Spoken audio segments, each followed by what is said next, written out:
The wind off the Schuylkill River carried a bitter, wet chill, but the sweat pooling at the base of my neck ran hot. I was driving west on Interstate 76, navigating the evening Philadelphia traffic, when 3 state trooper SUVs boxed my Honda against the concrete barrier. The sirens wailed, drowning out the radio.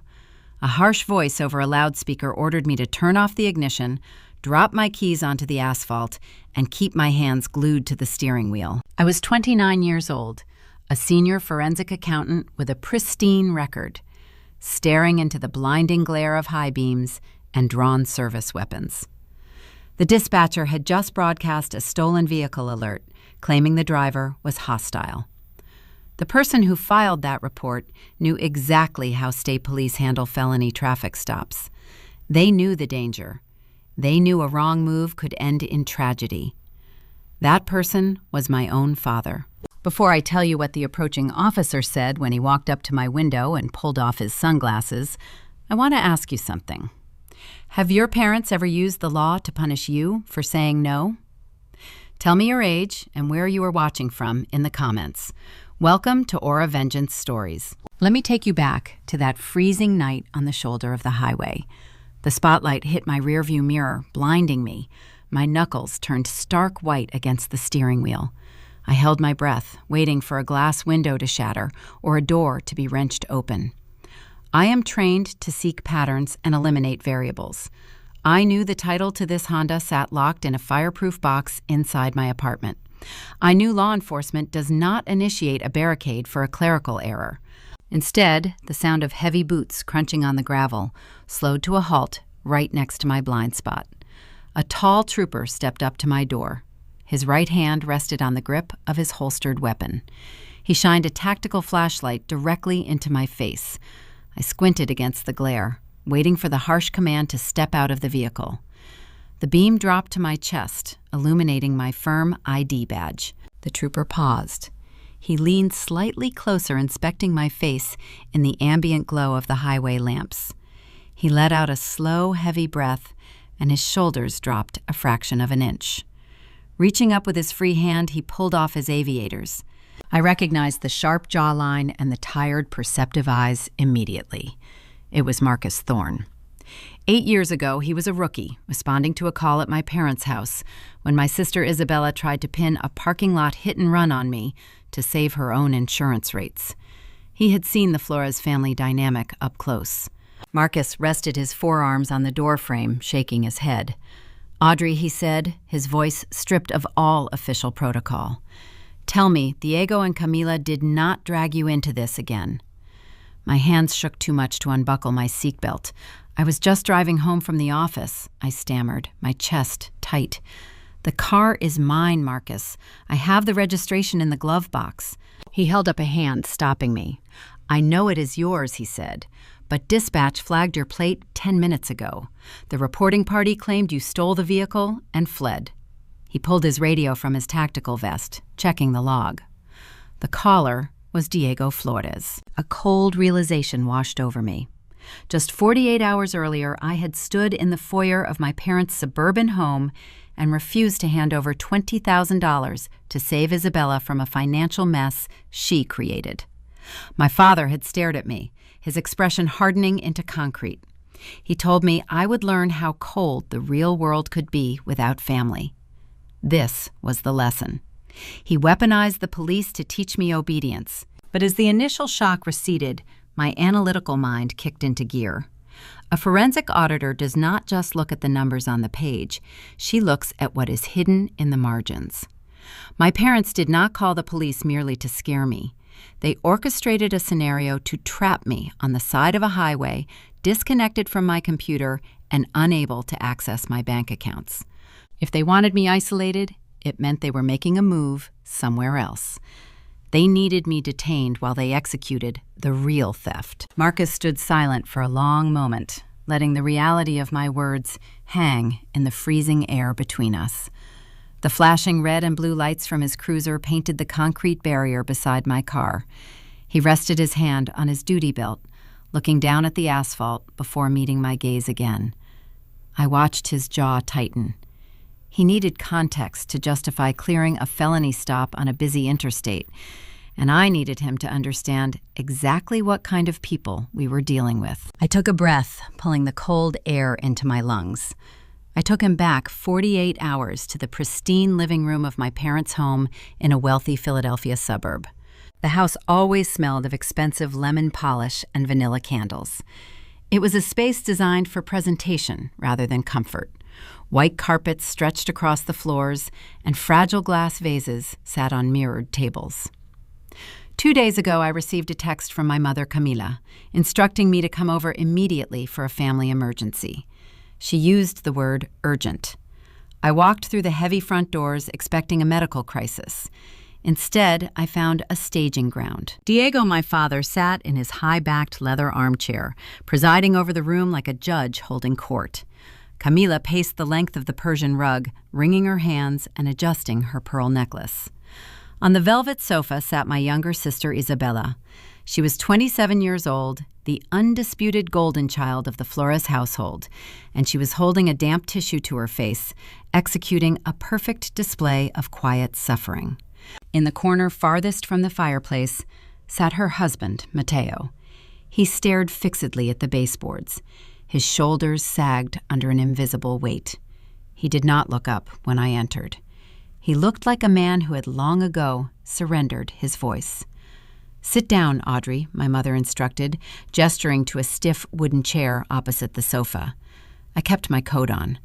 I asked what the emergency was. Camila stopped pacing. She looked at Isabella, then turned her gaze to me. Her tone shifted into the practiced cadence she reserved for extracting favors. It was a mix of maternal disappointment and manufactured desperation. "Isabella and Mateo have hit a rough patch," she began. "The economy has been unforgiving, and Mateo had some unexpected business setbacks. They are facing a temporary deficit. We need to pull together as a family to bridge the gap." "How much of a gap?" I asked. My forensic accounting background trained me to strip away the emotional dressing and seek the raw data.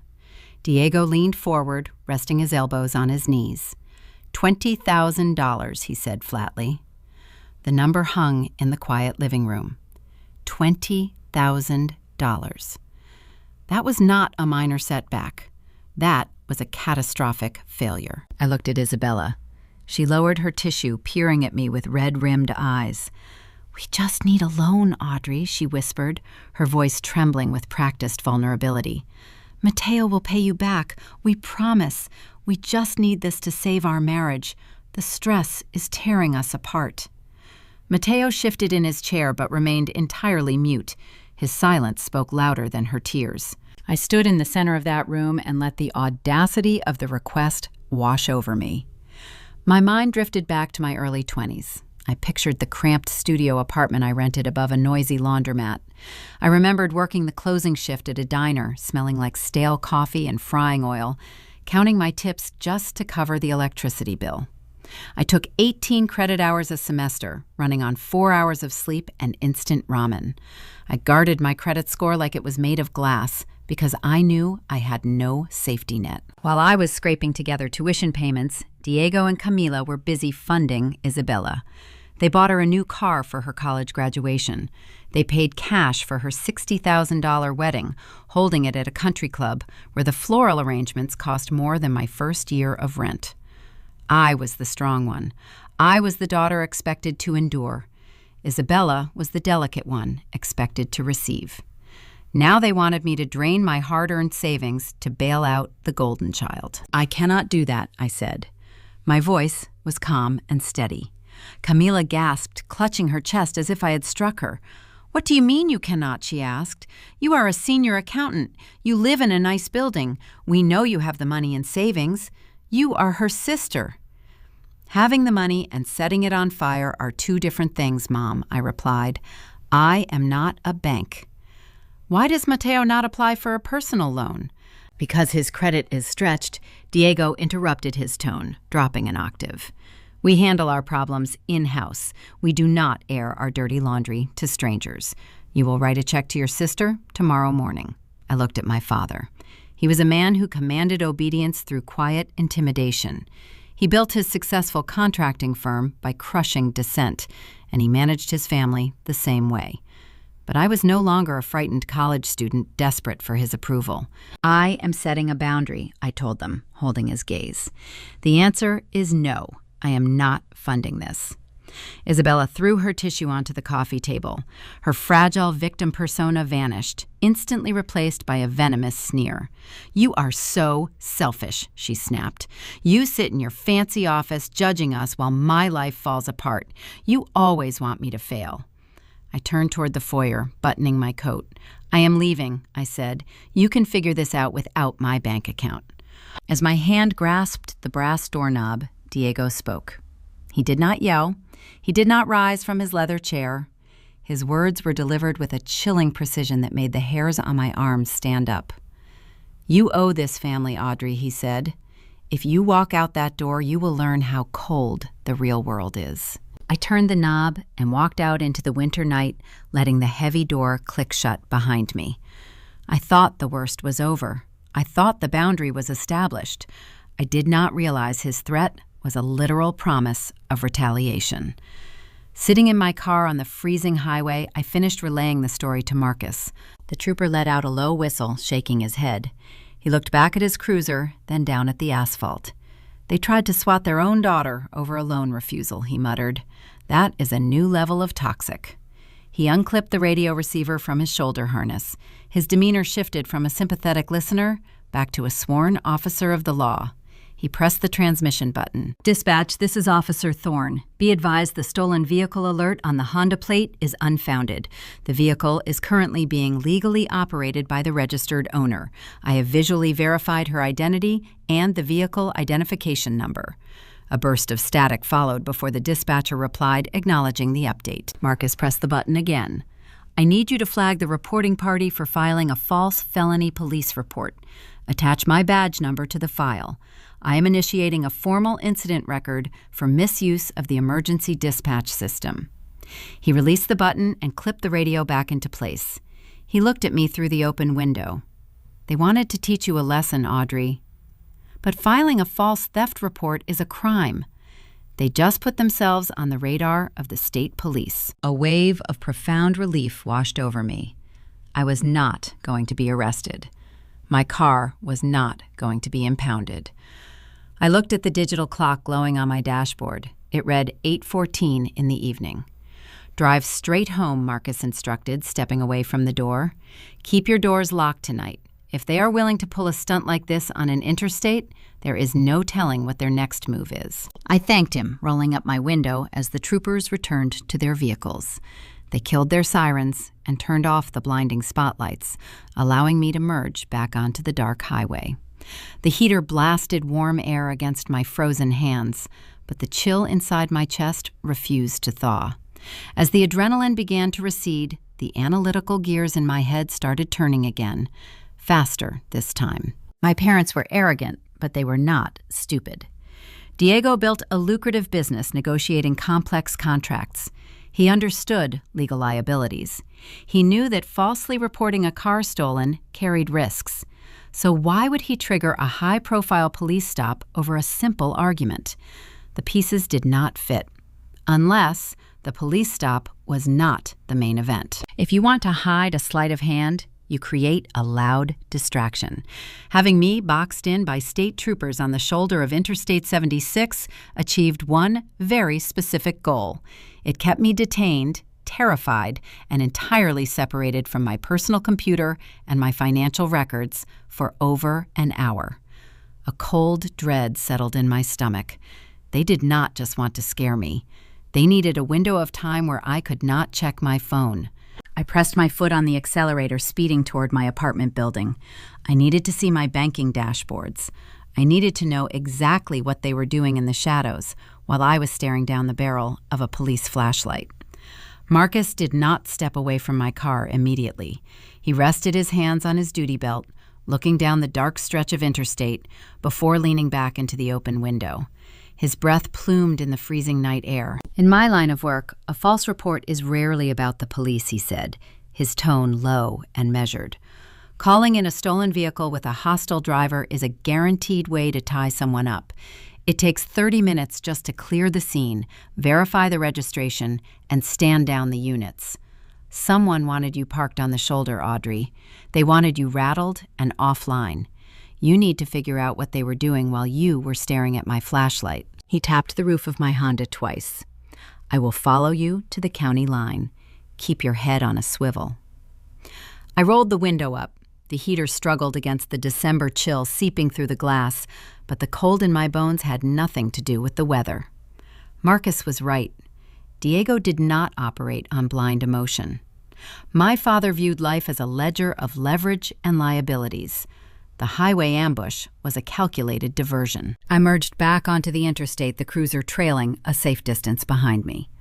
My mind raced, sorting through the variables. I needed to secure my environment. I could not control what my parents were planning in the shadows, but I could control my immediate physical space. 5 miles before my exit, I spotted the glowing blue sign of a 24-hour electronics retailer. I engaged my turn signal. Marcus followed me into the sprawling, empty parking lot, waiting near the entrance while I parked. I walked through the sliding glass doors into the sterile, bright aisles of the store. I found the automotive security section and selected the most advanced interior cabin camera on the shelf. It featured a dual-facing, high-definition lens, infrared night vision, and continuous audio recording synced directly to an encrypted cloud server. I carried the heavy box to the register, paid in cash, and walked back out into the freezing wind. I did not wait until I got home.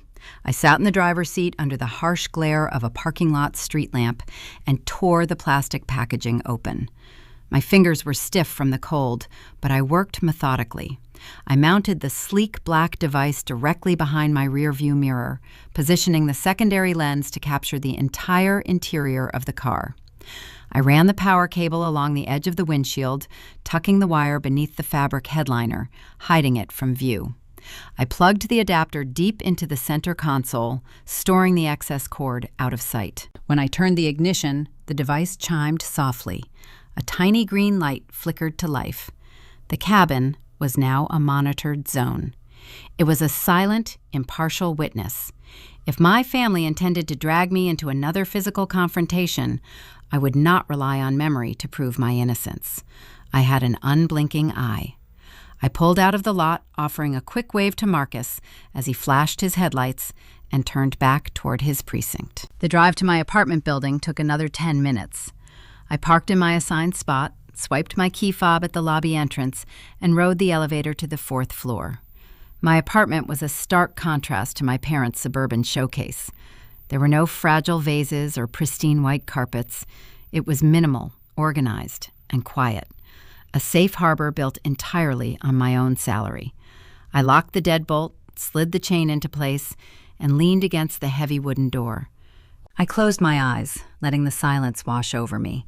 The adrenaline that had kept my hands steady on the steering wheel finally began to recede, leaving a hollow exhaustion in its wake. I slipped out of my wool coat, dropping it onto the entryway bench. I walked into the kitchen, reaching for a glass to pour some water. Then my phone buzzed in my pocket. It was not a standard text message chime. It was a sharp, sustained vibration accompanied by a high-pitched alert tone. I pulled the device out. The screen illuminated the dark kitchen, casting a pale glow across the granite countertops. It was an automated push notification from my premium credit monitoring application.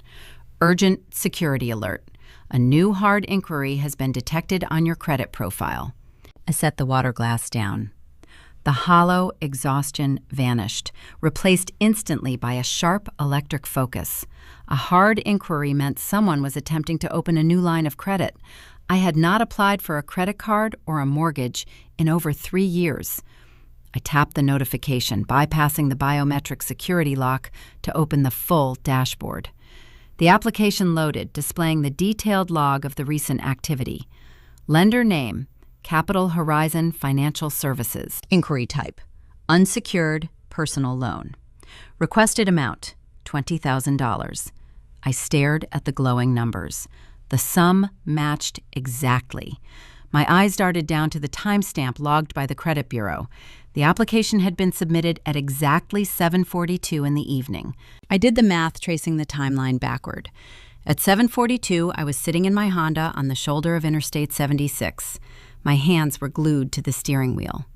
A state trooper was shining a tactical flashlight into my face. Marcus was right. The false vehicle theft report was an anchor. It was a tactical strike designed to keep me physically detained, separated from my digital devices, and paralyzed by fear. While I was holding my breath, waiting for a window to shatter, my parents were sitting in their immaculate living room, typing my personal information into a lending portal. They did not just want to bully me into writing a check.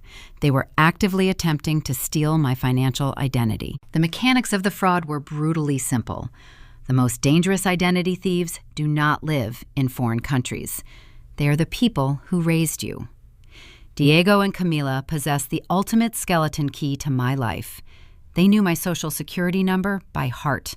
They knew every childhood address, my mother's maiden name, the name of my first pet, and the make of my first car.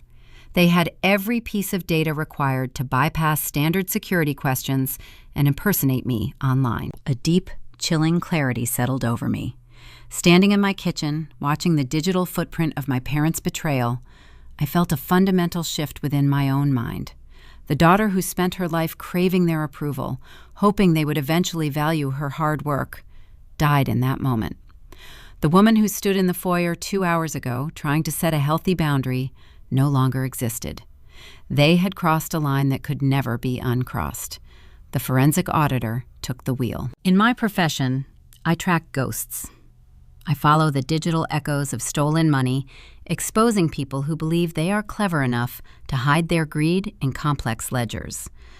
My parents assumed I would behave like a frightened child. They assumed I would panic cry and eventually surrender. They forgot what I do for a living. I opened my laptop on the kitchen island. My fingers flew across the keyboard, initiating an immediate, preemptive security freeze across all 3 major credit bureaus. I locked down my profile, bricking my social security number so no new accounts could be authorized without a direct verbal confirmation and a physical PIN code. The $20,000 loan application would hit a dead end, bouncing off the frozen credit file. They would not get a single cent tonight. I closed the browser, securing the digital perimeter. The immediate financial bleed was stopped, but the war had just begun.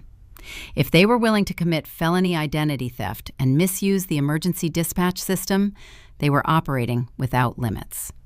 When toxic people discover a locked door, they do not simply walk away. They look for a window to smash. I needed to anticipate their next angle of attack. I needed to understand their timeline and their blind spots. As I reached to close the laptop, my phone lit up again, resting on the quartz counter. The screen displayed a new incoming text message. It was from Isabella. The attack vector was shifting.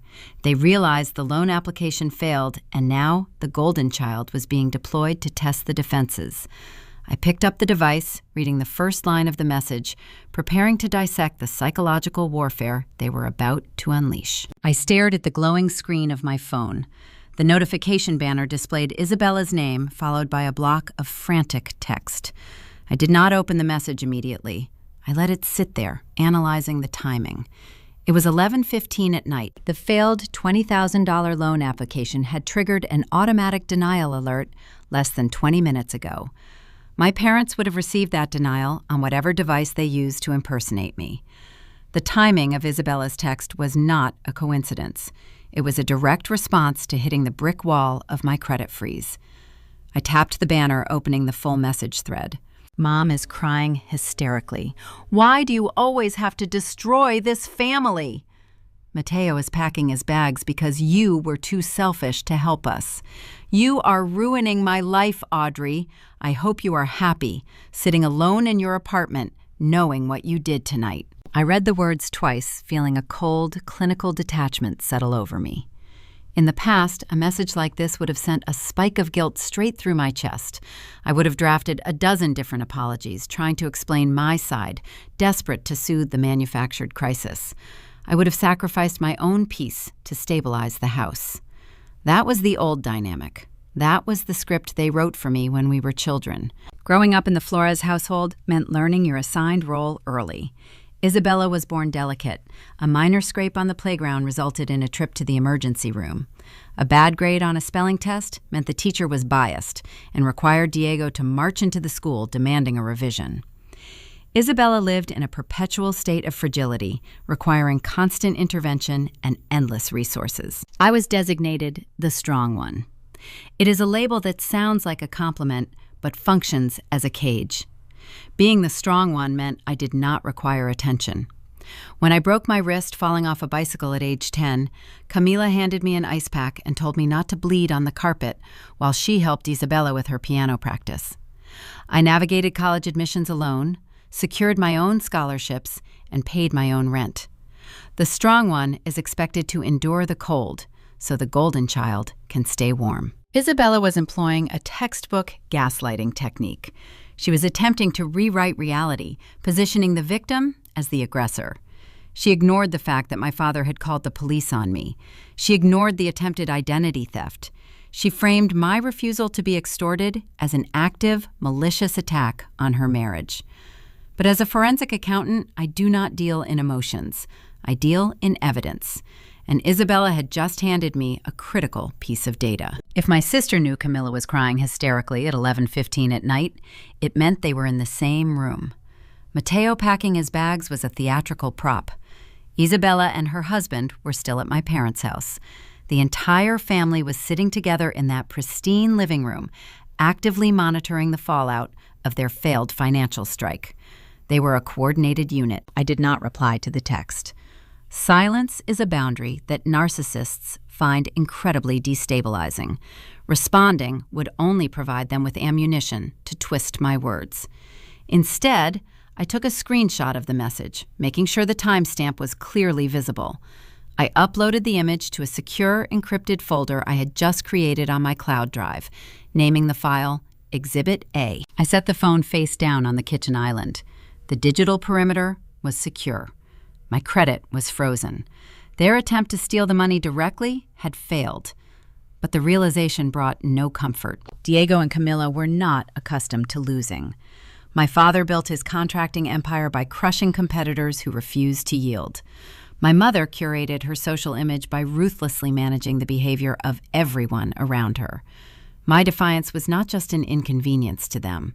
It was a profound insult to their authority. When toxic individuals encounter a boundary they cannot breach, they do not simply accept defeat. They recalibrate. They search for a softer target. If they could not manipulate my emotions and they could not steal my credit, they would seek out the next vital pillar of my independence and attempt to tear it down. I walked through my apartment, checking the locks on every window. I drew the heavy blackout curtains, shutting out the ambient glow of the city streetlights. I double-checked the deadbolt on the front door, engaging the heavy brass chain. My apartment was a fortress, but it felt entirely too fragile. I walked into my bedroom, pulling back the quilt. I did not change into pajamas. I slept in my sweatpants and a long-sleeve shirt. I reached into the back of my closet, pulling out a solid aluminum baseball bat I kept for emergencies. I propped it against the nightstand within arm's reach of my pillow. I lay in the dark, staring at the ceiling, listening to the hum of the central heating unit. My mind played out a dozen different scenarios. Would Diego show up at my door demanding entry? Would Camila wait in the parking garage to ambush me? I was prepared for a physical confrontation. I was prepared for them to attempt another psychological manipulation tactic. What I could not anticipate was the sheer scale of the destruction they were willing to orchestrate. I severely underestimated the depths of my parents' malice. They did not intend to break a window. They intended to level the entire building. The night passed in agonizingly slow increments. I drifted into brief, shallow pockets of sleep, waking at the slightest creak of the floorboards or the distant wail of a passing ambulance. When the gray light of dawn finally began to filter through the edges of the curtains, I felt a strange sense of relief. The night was over. The physical threat of a midnight ambush had passed.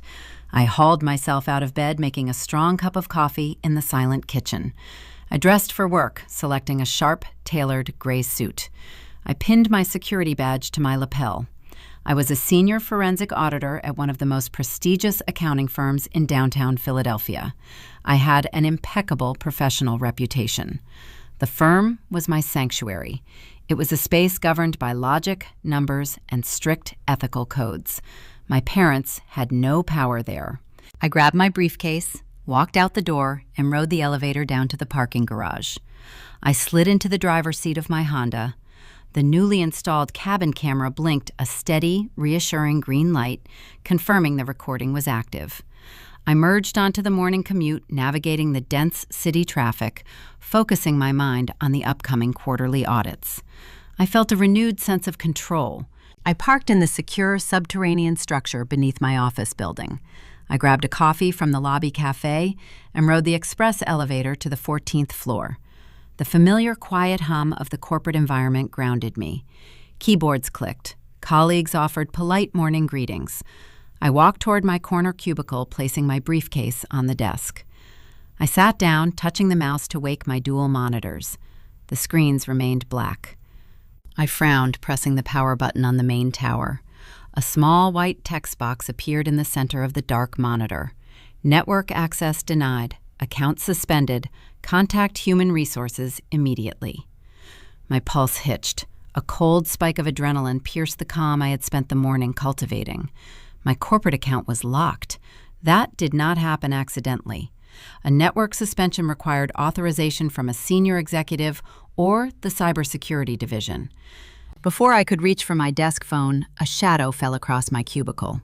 I looked up. Standing in the aisle was David, the director of human resources, accompanied by two large men wearing the dark lasers of the building security team. David carried a rigid manila envelope. His expression was a mask of severe professional neutrality. He did not offer a polite morning greeting. He did not ask how my weekend was. "Audrey," he said, his voice carrying clearly across the quiet office floor, "I need you to step away from your workstation. Please accompany me to the conference room immediately. Bring your personal belongings." The clatter of keyboards around me ceased. The silence in the room became absolute. Every eye on the floor turned toward my desk. I looked at the two security guards standing shoulder to shoulder blocking the aisle. The fortress I thought I possessed was crumbling around me. My parents had not waited in the parking lot. They had bypassed the physical world entirely, launching a strike designed to annihilate my career. I stood up slowly, my chair scraping against the plastic floor mat. The sound echoed like a gunshot in the silent office. Dozens of my colleagues who trusted my forensic analysis, colleagues who asked my advice on complex audits, stared at me as if I had suddenly become radioactive. I did not ask David any questions. I knew better than to argue in front of an audience. I picked up my briefcase, slipping my phone into my pocket. I walked down the long carpeted corridor sandwiched between the two broad-shouldered security guards. David led the procession. We turned the corner, entering the glass-walled executive suite. He opened the door to the primary conference room, gesturing for me to enter. The room was vast and intimidating. A long mahogany table dominated the space. Sitting at the far end was the Chief Information Security Officer, a man named Greg, who rarely interacted with lower-level staff unless there was a catastrophic data breach. "Sit down, Audrey," David instructed, taking a seat opposite me. He placed the thick manila envelope onto the polished wood. I sat, folding my hands in my lap, forcing my breathing to remain slow and even. I looked directly at David, maintaining strict eye contact. "What is this about?" I asked. "Why is my network access suspended?" David did not offer a comforting preamble. He slid the envelope across the table. "Late last night, the Executive Compliance Committee received an anonymous digital drop," he began, his voice devoid of any warmth. It bypassed our standard spam filters, indicating a highly sophisticated sender. The drop contained internal server logs, routing data, and transaction records, pointing to a severe violation of our ethical conduct policy. He tapped the envelope. "The anonymous tip alleges that you have been utilizing your authorized access credentials to manipulate client ledger data. Specifically, it claims you are skimming fractional funds from 3 of our largest international accounts and routing the money through offshore shell entities to pay off illicit personal debts." The air vanished from the room. My lungs felt tight, as if the atmospheric pressure had suddenly tripled. Embezzlement. It was the cardinal sin of my profession. A single accusation could ruin a career. A conviction carried decades in federal prison. I stared at the thick envelope. "This is a fabrication," I said, my voice surprisingly steady despite the roaring in my ears. "I have never diverted a single cent from a client. My audits are pristine. Run the internal diagnostics. You will see there are no missing funds." Greg, the Chief Information Security Officer, leaned forward, resting his elbows on the table. "We did run a preliminary diagnostic," he stated, adjusting his glasses. "That is why you are sitting here. The anonymous drop included spoofed IP logs that perfectly mirror your unique terminal identifier. The logs show your employee number accessing restricted tumbling software at 2 a.m. My mind snapped back to the events of the previous evening. At 2 a.m, I was lying in my bed, staring at the ceiling, with an aluminum baseball bat propped against my nightstand, terrified of a physical ambush. I knew exactly who sent the digital drop. Diego and Camila were not capable of executing a sophisticated cybersecurity breach. But Isabella's husband, Mateo, was a senior network architect for a regional bank.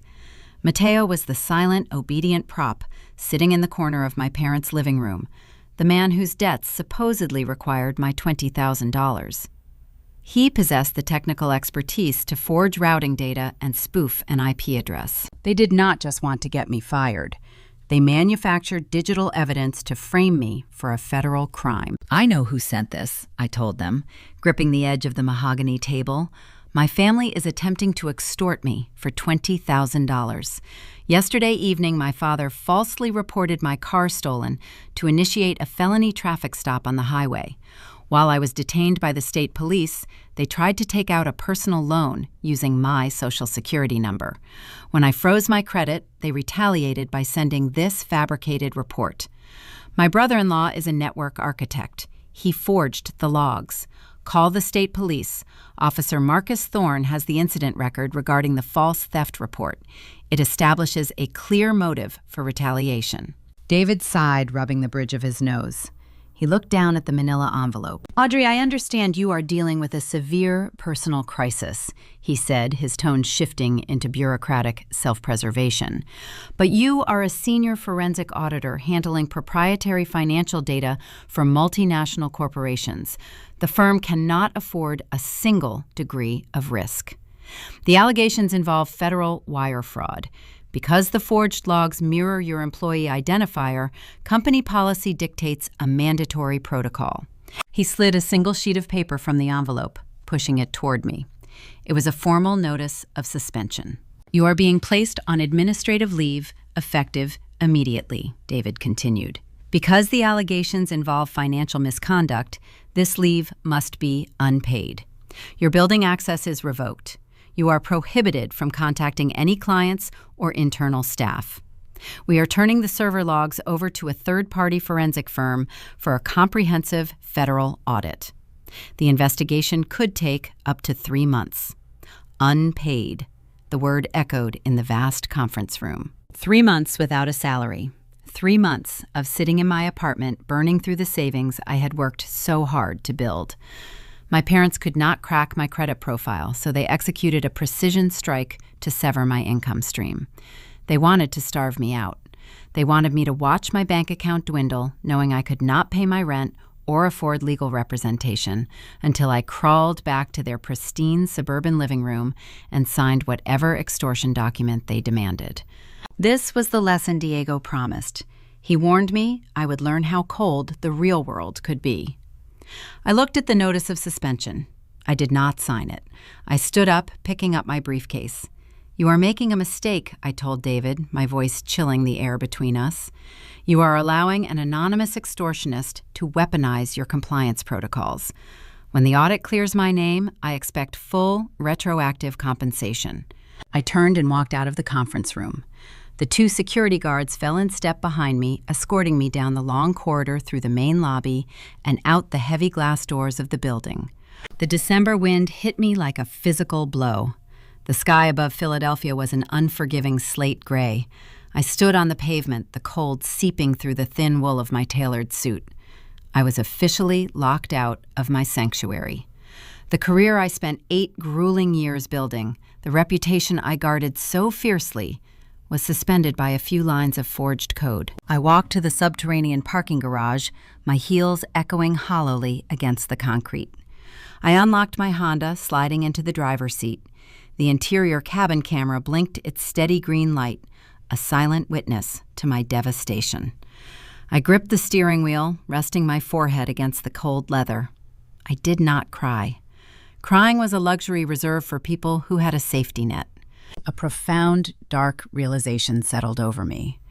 My parents were not simply trying to teach me a lesson about familial duty. They were trying to annihilate my independence. They viewed my autonomy as a threat that needed to be eradicated. If they could not control my money, they would destroy my ability to earn it. The fear that had kept me awake the previous night evaporated. The anxiety about disappointing my family, the lingering childhood guilt, the desperate hope that they might eventually love me, all of it burned away in the freezing quiet of the parking garage. What remained was a cold, lethal rage. The emotional daughter was dead. The forensic auditor sitting behind the wheel of the Honda understood exactly what needed to be done. If my parents were willing to fabricate a federal crime to frame me, they were hiding something massive of their own. Extortion is a blunt instrument. It is a tactic deployed by desperate people who are running out of time. Diego demanded exactly $20,000. He demanded it with a frantic urgency that contradicted his usual calculating demeanor. I lifted my head, staring out through the windshield. $20,000 was not a random number. It was a highly specific sum required to plug a highly specific hole. I needed to find out what that hole was. I needed to trace the financial architecture of my sister's life and discover exactly what my parents were so desperate to conceal. I pulled out of the parking garage, merging onto the icy streets of downtown Philadelphia. I was suspended from my firm, but I still possessed my skills. I knew how to dig through public records. I knew how to trace corporate shells, property deeds, and lien histories. I was going to tear my family's financial history apart, line by line, until I found the rot hiding beneath the floorboards. I drove back to my apartment to the digital trail of my sister's life waiting to be uncovered. I did not know it yet, but the secret hiding in the county property records was far worse than a simple overdue debt. It was a radioactive felony, and my name was forged right across the bottom line. I locked the deadbolt on my apartment door and slid the heavy brass chain into place. The silence of the space offered no comfort. Less than an hour ago, I had been a respected senior auditor at a top-tier firm. Now, I was a suspended employee, stripped of my badge, locked out of my career, and branded a thief. I set my briefcase on the floor. I walked into the kitchen and opened my personal laptop on the granite island. In my profession, numbers tell a story that people spend an enormous amount of energy trying to hide. Fraudsters leave a trail because financial systems require dual entries. Money does not simply vanish, and debts do not materialize out of thin air. Everything requires a signature, a routing number, or a collateral asset. I sat on the bar stool, staring at the blank search engine page. The emotional daughter who craved her parents' affection was gone. The woman sitting in the quiet kitchen was a surgical instrument. I needed to dissect the extortion demand. I needed to understand the exact anatomy of the trap my family had built. Diego and Camila demanded $20,000. They wanted it in a cashier's check immediately. Fraudsters love round numbers. An organically accrued debt like a medical bill or a credit card deficit rarely lands on a perfect zero. A round number implies a negotiated sum. It implies a payoff. I bypassed standard search engines and logged directly into the secure portal for the County Clerk of Courts. I navigated to the Property Records Division, filtering the database for Delaware County, where Isabella and Mateo lived. 5 years ago, my sister invited the family to a lavish housewarming party. She had just purchased a sprawling colonial and a manicured subdivision. I remembered standing in the marble foyer, holding a cheap glass of wine, while Diego delivered a toast. He praised Isabella and Matteo for their incredible financial savvy. I knew Matteo worked mid-level IT, and Isabella worked part-time at a boutique. Their combined income could not qualify for a $500,000 mortgage. I assumed Diego was quietly subsidizing their lifestyle. I typed Isabella's address into the public registry search bar. The server buffered for a few seconds before generating a list of recorded documents. I scanned the chronological ledger. There was the original deed of trust. There was the primary mortgage. And right at the top of the queue, filed just 3 weeks ago, was a notice of default. I clicked the link, downloading the scanned PDF. The document rendered on my screen displaying the stark legal language of a bank preparing to seize an asset. Isabella and Matteo had missed 6 consecutive payments. The bank was initiating foreclosure proceedings. I scrolled down to the cure amount. It was exactly $20,000. That was the leverage. That was why Isabella was sobbing on the velvet sofa. She was about to lose her luxury colonial and the facade of her perfect life. But a glaring logical discrepancy stopped my fingers on the trackpad. My father was a wealthy commercial contractor. $20,000 was a fraction of his quarterly revenue. If his golden child was facing eviction, Diego would normally write a check without hesitation to protect the family image. He would never resort to orchestrating a felony traffic stop or fabricating a corporate cybercrime just to force me to pay Isabella's arrears. Extorting me carried an enormous legal risk. Diego only took risks when he was cornered. He was not trying to save Isabella's house. He was trying to save himself. I returned to the search results, scrolling past the primary mortgage, looking for hidden encumbrances. I needed to find the invisible weight dragging the property underwater. My eyes caught a secondary filing recorded 5 years ago, just 2 days after the initial house purchase. It was categorized as a home equity line of credit, a HELOC. I clicked the file. The scanned pages loaded slowly, revealing a high-interest secondary loan leveraged against the initial equity of the house. The principal amount was staggering. The primary borrower listed on the first page was Isabella Flores. I scrolled to the final signature page to view the guarantor section. My breath caught in my throat. The air in my kitchen turned to ice. Printed clearly on the line designated for the cosigner holding full legal liability in the event of a default was my name, Audrey Flores. Below the printed text was a signature in blue ink. I leaned closer to the monitor, my heart hammering a slow, heavy rhythm against my ribs. I stared at the strokes, the loops, the angle of the cursive. It was a practiced imitation of my handwriting, but a forensic auditor knows how to identify the subtle hesitations in a forged signature. The pressure points were wrong. The tail of the letter Y dragged too far to the left. It was Camila's handwriting. My mother had forged my signature. 5 years ago, while I was working 80-hour weeks to build my career and protect my financial independence, my parents stole my identity. They used my pristine, unblemished credit score to secure a massive secondary loan for Isabella. They handed her a luxury lifestyle wrapped in a ticking time bomb and tied the legal anchor directly to my neck. If Isabella defaulted, the bank would not just take the colonial. They would come after the cosigner. They would garnish my wages, seize my assets, and destroy the professional licensing I required to work in the financial sector. But the horror of the forgery was only the first layer of the rot. I still needed to understand the urgent timeline. Why the desperate, coordinated strike to ruin my life this specific week? I scrolled back to the top of the HELOC document, analyzing the origination metadata. I looked for the banking institution and the specific loan officer who processed the paperwork. A forgery of this magnitude required an inside facilitator. A standard underwriter would have required my physical presence or a verified remote notary to execute a cosigner agreement. The document listed a senior portfolio manager named Thomas Sterling. I opened a new tab, typing Thomas Sterling and the name of the regional bank into the search engine. I filtered the results for recent news articles and corporate press releases. A banking industry newsletter populated at the top of the page. The headline announced the upcoming retirement of several senior executives following a corporate merger. Thomas Sterling was stepping down at the end of the current month. The final piece of the puzzle locked into place with a terrifying metallic click. When a senior portfolio manager retires, his active accounts do not simply transfer to a new desk. They undergo a comprehensive internal audit by the acquiring bank. If an account is current and in good standing, the transition is seamless. But if an account is flagged with a notice of default, the internal compliance division freezes the asset and initiates a rigorous review of the original wet ink origination documents to assess the liability. If Isabella's house went into active foreclosure, the bank auditors would pull the physical file.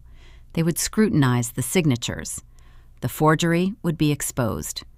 The corrupt insider who facilitated the fraud would face an investigation, and he would immediately roll on Diego and Camila to save his own pension. My parents were staring down the barrel of a federal indictment for wire fraud and identity theft. The $20,000 demand was not just to cure the arrears. It was a balloon payment demanded by the retiring insider. Thomas Sterling needed the account brought current so he could bury the file deep in the archives and close out the ledger before he handed his keys over to the corporate auditors.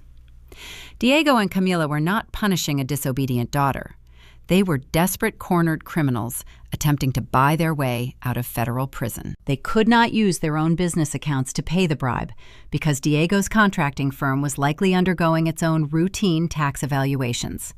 A sudden $20,000 cash withdrawal to cure a defaulted mortgage would trigger red flags across his corporate ledgers. They needed untraceable liquid cash. They needed my savings. When I refused to write the check, they panicked. The timeline was closing in. They tried to take out a personal loan in my name to generate the funds. When my credit freeze blocked that avenue, they executed the corporate strike. They fabricated the embezzlement logs to get me suspended, forcing me into a position of total financial terror. They assumed a desperate, terrified woman would sign any document they placed in front of her to make the pain stop. I sat back on the bar stool staring at the glowing screen. The magnitude of their betrayal was absolute. They were willing to sacrifice my freedom, my career, and my sanity to cover up their own felonies. I reached for my phone, intending to call Officer Marcus Thorne. I had the digital paper trail. I had the motive. I had the forged document. Before I could dial the first digit, a heavy, violent pounding echoed through my apartment. Someone was striking the front door with the side of a closed fist. The wood rattled against the doorframe. "Audrey, open this door," a shrill voice shouted through the hallway. It was not Diego. It was not Camila. It was Aunt Rosa. My mother's older sister served as the designated enforcer for the Flores family. Whenever someone stepped out of line, Rosa was dispatched to weaponize guilt and leverage the extended family network against the offender. I closed my laptop, sliding the forged deed into a secure, encrypted folder. My parents knew their cyber strike had successfully locked me out of my office. They knew I was sitting in my apartment.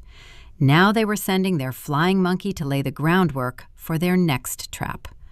I stood up, walking slowly toward the entryway, bracing myself for the psychological warfare standing on the other side of the deadbolt. The pounding on the door reverberated through the quiet apartment, rattling the brass chain against the lock plate. "I know you are in there, Audrey." Rosa's voice was sharp, carrying a practiced, theatrical outrage. "Open the door before I have building security open it for me." I stood in the entryway, taking a slow, measured breath. Aunt Rosa was a woman who fed on conflict. She thrived on inserting herself into the center of familial disputes, acting as the self-appointed moral compass of the extended family. My parents rarely dirtied their own hands with public gossip. They fed Rosa a curated narrative and let her broadcast it across the community network of cousins, uncles, and church acquaintances. If Rosa was standing outside my door, it meant Diego and Camila were actively managing the optics of their extortion. They were laying a foundation of public shame. I reached into my pocket and unlocked my phone. I navigated to the voice memo application, tapping the red circle to initiate a recording. I slipped the device back into my pocket, ensuring the microphone remained unobstructed. A forensic auditor does not engage in shouting matches. We document variables. I undid the deadbolt and slid the chain free, opening the door a few inches. Rosa pushed her way inside, ignoring basic social boundaries. She was wearing a heavy camel hair coat, clutching a designer handbag like a shield. Her face was flushed, her eyes narrowed with righteous indignation. She stepped into the center of my living room, surveying the minimal decor with overt disdain. "You have lost your mind, Audrey," she announced, pivoting to face me. "How could you do this to your own parents, to your sister?" I leaned against the closed door, folding my arms. "Do what, exactly, Aunt Rosa?" "Do not play games with me," she snapped, her volume rising to fill the space.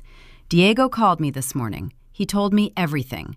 He told me how you stole $20,000 from Isabella's college fund years ago and hid it in an offshore account. He told me you are refusing to pay it back now that Isabella is facing eviction." The audacity of the lie was breathtaking. My parents did not just want to bully me. They were constructing a parallel reality. By accusing me of theft, they preemptively inoculated themselves against any claims of extortion. If I went to the police claiming they demanded money, Rosa and the extended family were already primed to believe I was simply a thief trying to dodge a legitimate debt. I watched Rosa hyperventilate into her own manufactured outrage. A younger version of myself would have panicked. I would have produced bank statements, desperately trying to prove my innocence, pleading with my aunt to see the truth.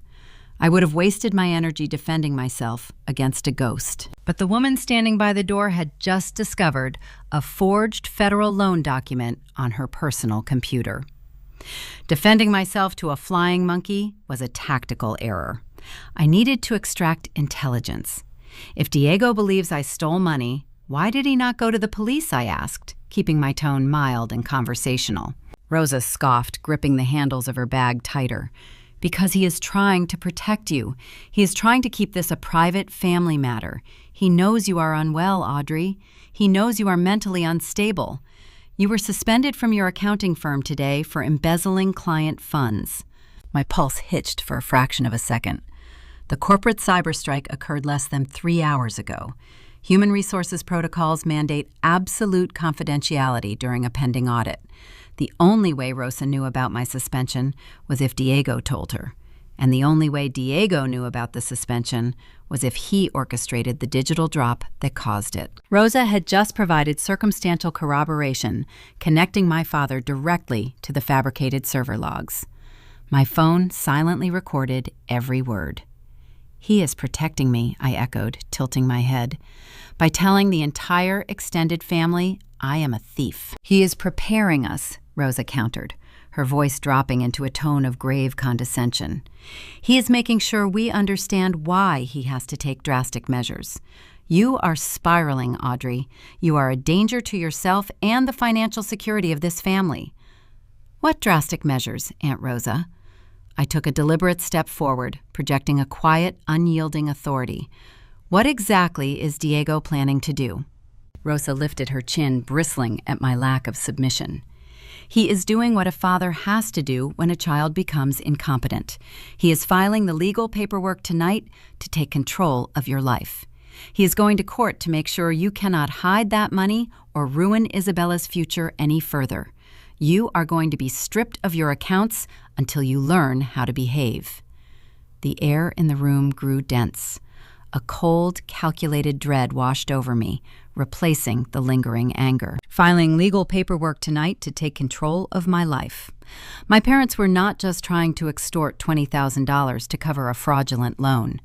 They were setting up a judicial trap. They were fabricating a narrative of mental instability and financial incompetence to weaponize the court system against me. Rosa believed she was delivering a triumphant threat, forcing me to realize the absolute power my father wielded. She did not realize she had just handed me their entire playbook. "I understand," I said, my voice devoid of emotion. I walked toward the front door, opening it wide. "You can leave now." Rosa blinked, her momentum stalling. She expected tears. She expected pleading. She did not expect a calm, clinical dismissal. "You cannot dismiss me," she sputtered, adjusting her coat. You need to call your father and beg for his forgiveness before a judge signs those papers. If you do not write that check today, no one in this family will ever speak to you again." I looked her directly in the eyes. "I am counting on it, Aunt Rosa. Get out of my apartment." She opened her mouth to deliver a final cutting remark, but the rigid expression on my face stopped her. She turned and marched out into the hallway, her heels clicking aggressively against the tile. I closed the door, sliding the deadbolt back into place. I pulled my phone from my pocket, stopping the voice memo recording. I uploaded the file to the encrypted cloud folder, labeling it Exhibit B. My mind processed the intelligence Rosa had inadvertently provided. Diego was filing paperwork to seize control of my accounts based on a fabricated narrative of mental instability. There was only one legal mechanism in the state of Pennsylvania that granted a parent immediate, unilateral control over an adult child's finances without a prior criminal conviction: a petition for conservatorship. My parents were attempting to execute a hostile legal takeover of my autonomy. They planned to walk into a courthouse, present the forged embezzlement logs from my accounting firm, claim I was suffering a catastrophic psychological breakdown, and request an emergency injunction granting them total control over my assets. Once they controlled my bank accounts, they could write the $20,000 check themselves, cure Isabella's defaulted mortgage, and bury the forged federal loan document before the bank auditors ever opened the file. I would be legally incapacitated, stripped of my rights, and unable to testify against them. The sheer, terrifying scale of their malice crystallized. I needed to intercept the petition. I needed legal counsel. I needed to move faster than a wealthy contractor with unlimited resources. My phone buzzed in my hand, startling me. It was not a text message from a toxic relative. The caller identification displayed a familiar name: Officer Marcus Thorne. I answered the call, pressing the device to my ear. "Marcus," I said, my voice urgent, "my father is moving to file a conservatorship petition. He is trying to freeze my assets legally." There was a heavy pause on the other end of the line. The ambient sound of a police precinct echoed in the background. "He already did," Audrey Marcus replied, his tone grave and professional. "I am looking at the county docket alert right now. Diego and Camila walked into the courthouse an hour ago. They filed an emergency ex parte petition for guardianship and conservatorship." I closed my eyes, leaning my back against the wall. They moved faster than I anticipated. But that is not the worst part. Marcus continued, the tension in his voice escalating. "To justify the emergency filing without requiring your immediate presence in front of a judge, they submitted a sworn affidavit. They claim you are currently suffering a violent paranoid episode. They told the clerk you have been harassing them for money and threatening physical harm. The trap was fully set. If I walked into a police station right now and attempted to report the forged mortgage document or the fabricated corporate cybercrime, the desk sergeant would pull up my profile. They would see an active emergency conservatorship petition branding me a violent, paranoid threat. My forensic evidence would be dismissed as the retaliatory ravings of an unstable woman.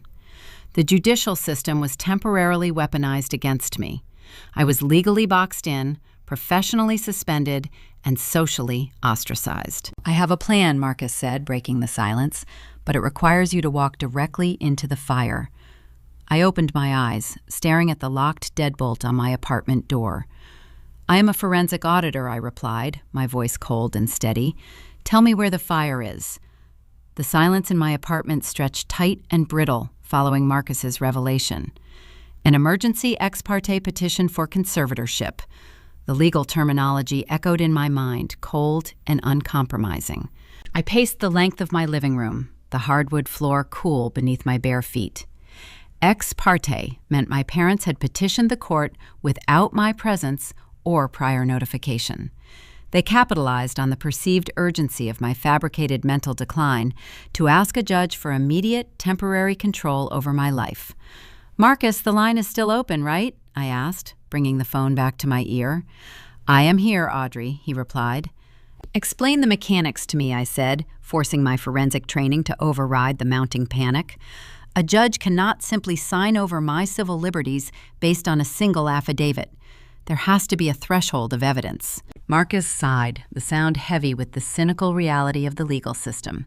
In a standard guardianship hearing, you are correct. But Diego did not file a standard petition.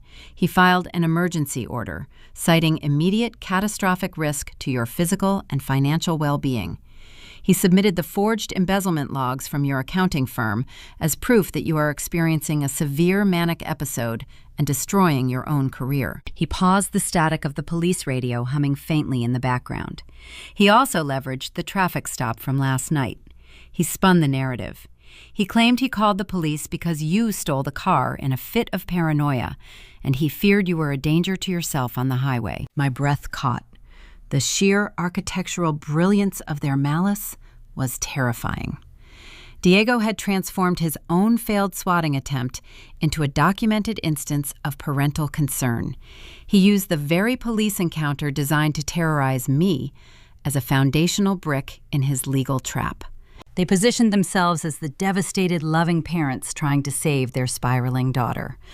Marcus continued, "If you walk into a precinct right now, waving a printed deed and claiming your parents forged a federal loan 5 years ago, the intake officer will run your name. They will see the pending emergency conservatorship flag. Your accusations will look exactly like the paranoid, retaliatory ravings Diego described in his affidavit." "They inoculated the system against me," I murmured, staring at the blank television screen mounted on the wall. "Exactly," Marcus said. "The system is temporarily stacked against you. An emergency petition requires a rapid judicial review. A judge will likely review the affidavit within 48 hours.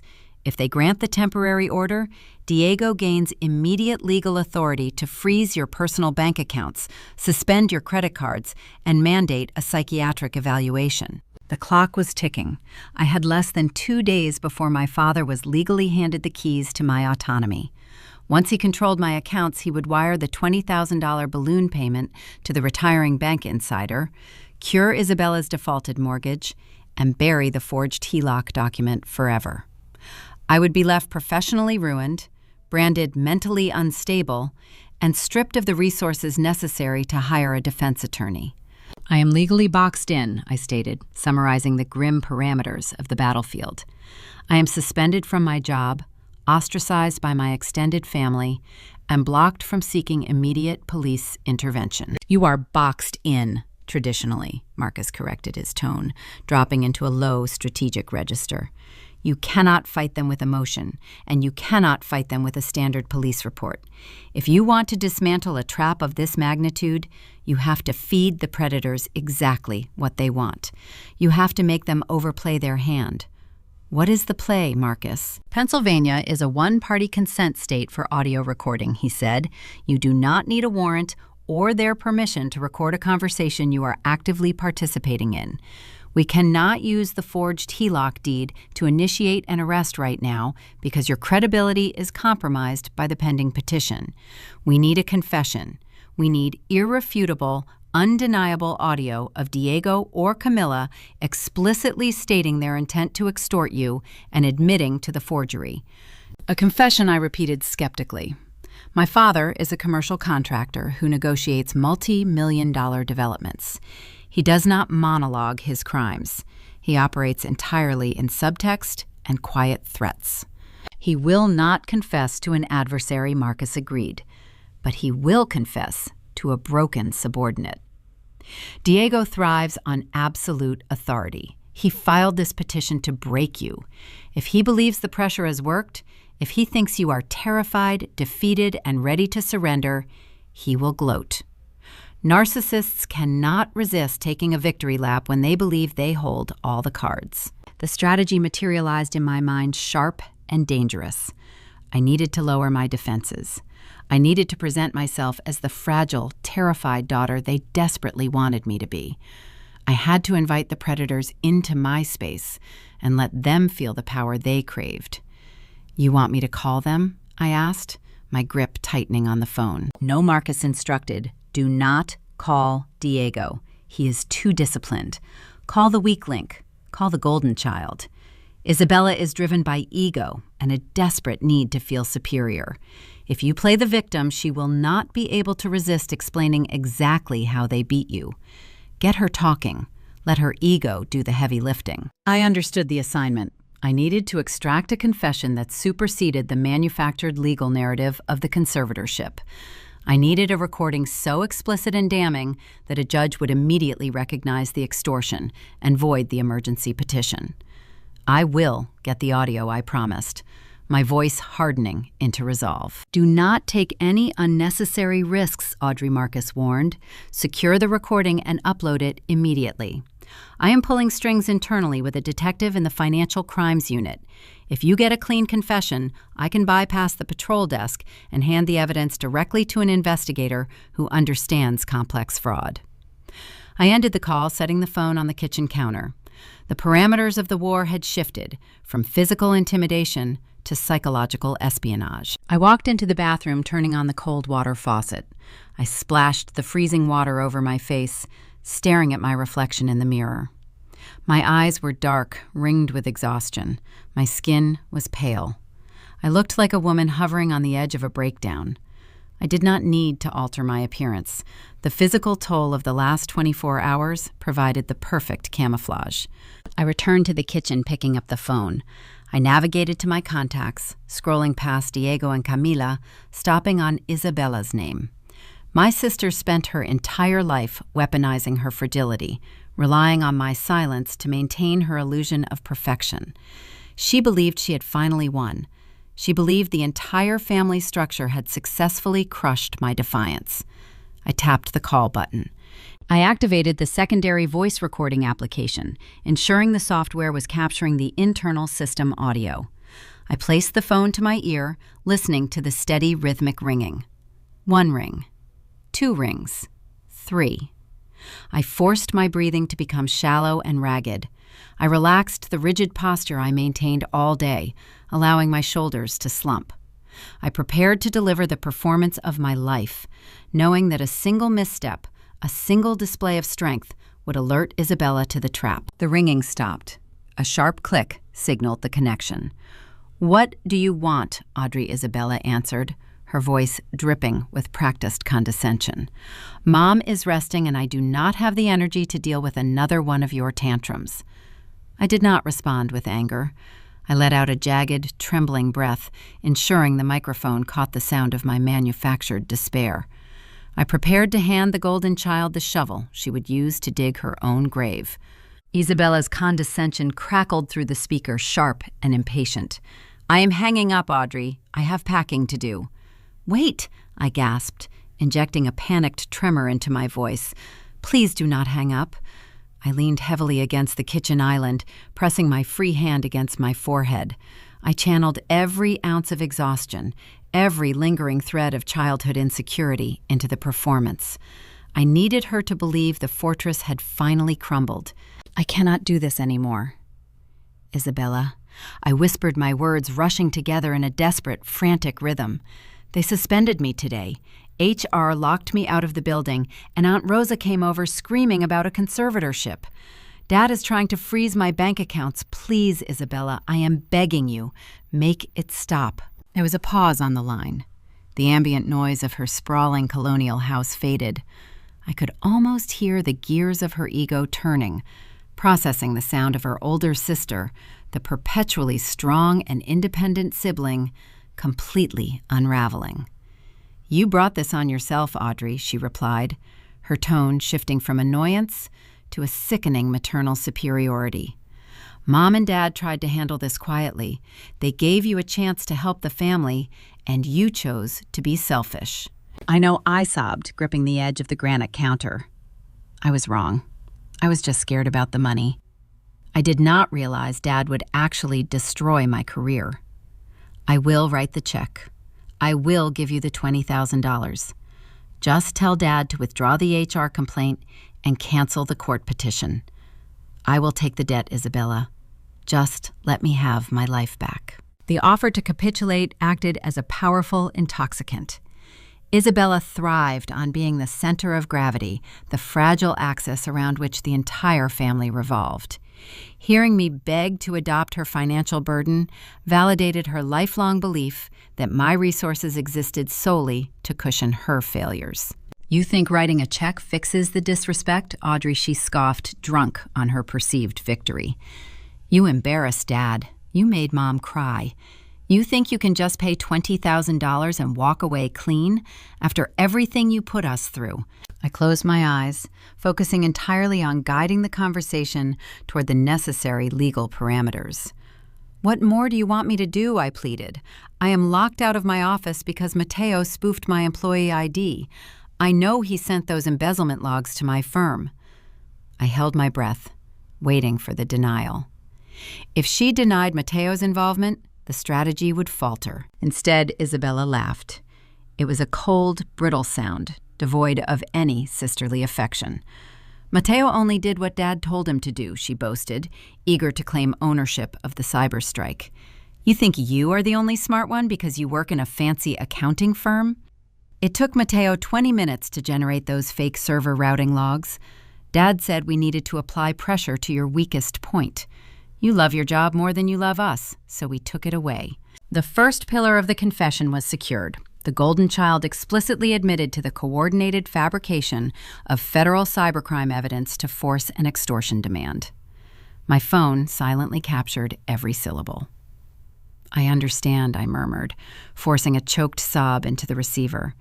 He applied pressure, just like he did on the highway last night. "The highway was a warning," Isabella interrupted, her arrogance completely overriding her caution. "Dad called the state police to show you that your independence is an illusion. He wanted you sitting on the side of the road terrified, while he and Mom pulled your credit file. You thought freezing your accounts made you untouchable. You are not untouchable, Audrey." The second pillar was locked in. She voluntarily corroborated the false felony theft report and the attempted identity theft, placing Diego and Camila directly at the scene of the crime. The adrenaline coursed through my veins, a cold electric current, but my voice remained a shattered whisper. "I am not untouchable," I agreed, leaning into the submission. "I know that now. I know Dad controls everything. But Isabella, I do not understand why the $20,000 is so urgent. Why are you facing foreclosure?" I paused, injecting a note of genuine, terrified confusion. "If I write the check, I am paying off the arrears on a house that is entirely yours. You own the deed." The silence stretched for 3 agonizing seconds. I had maneuvered her right to the edge of the precipice. I needed her to step over it. I needed her to explicitly acknowledge the forged federal document. "I do not own it entirely, Audrey," she said, her voice dropping into a conspiratorial, arrogant sneer. "What do you mean?" I asked, perfectly executing the role of the oblivious victim. "You are an auditor, and you did not even check the secondary filings," she mocked, reveling in her perceived intellectual superiority. "You are so busy judging my life, you never noticed how Mom and Dad financed it." "Financed it how, Isabella?"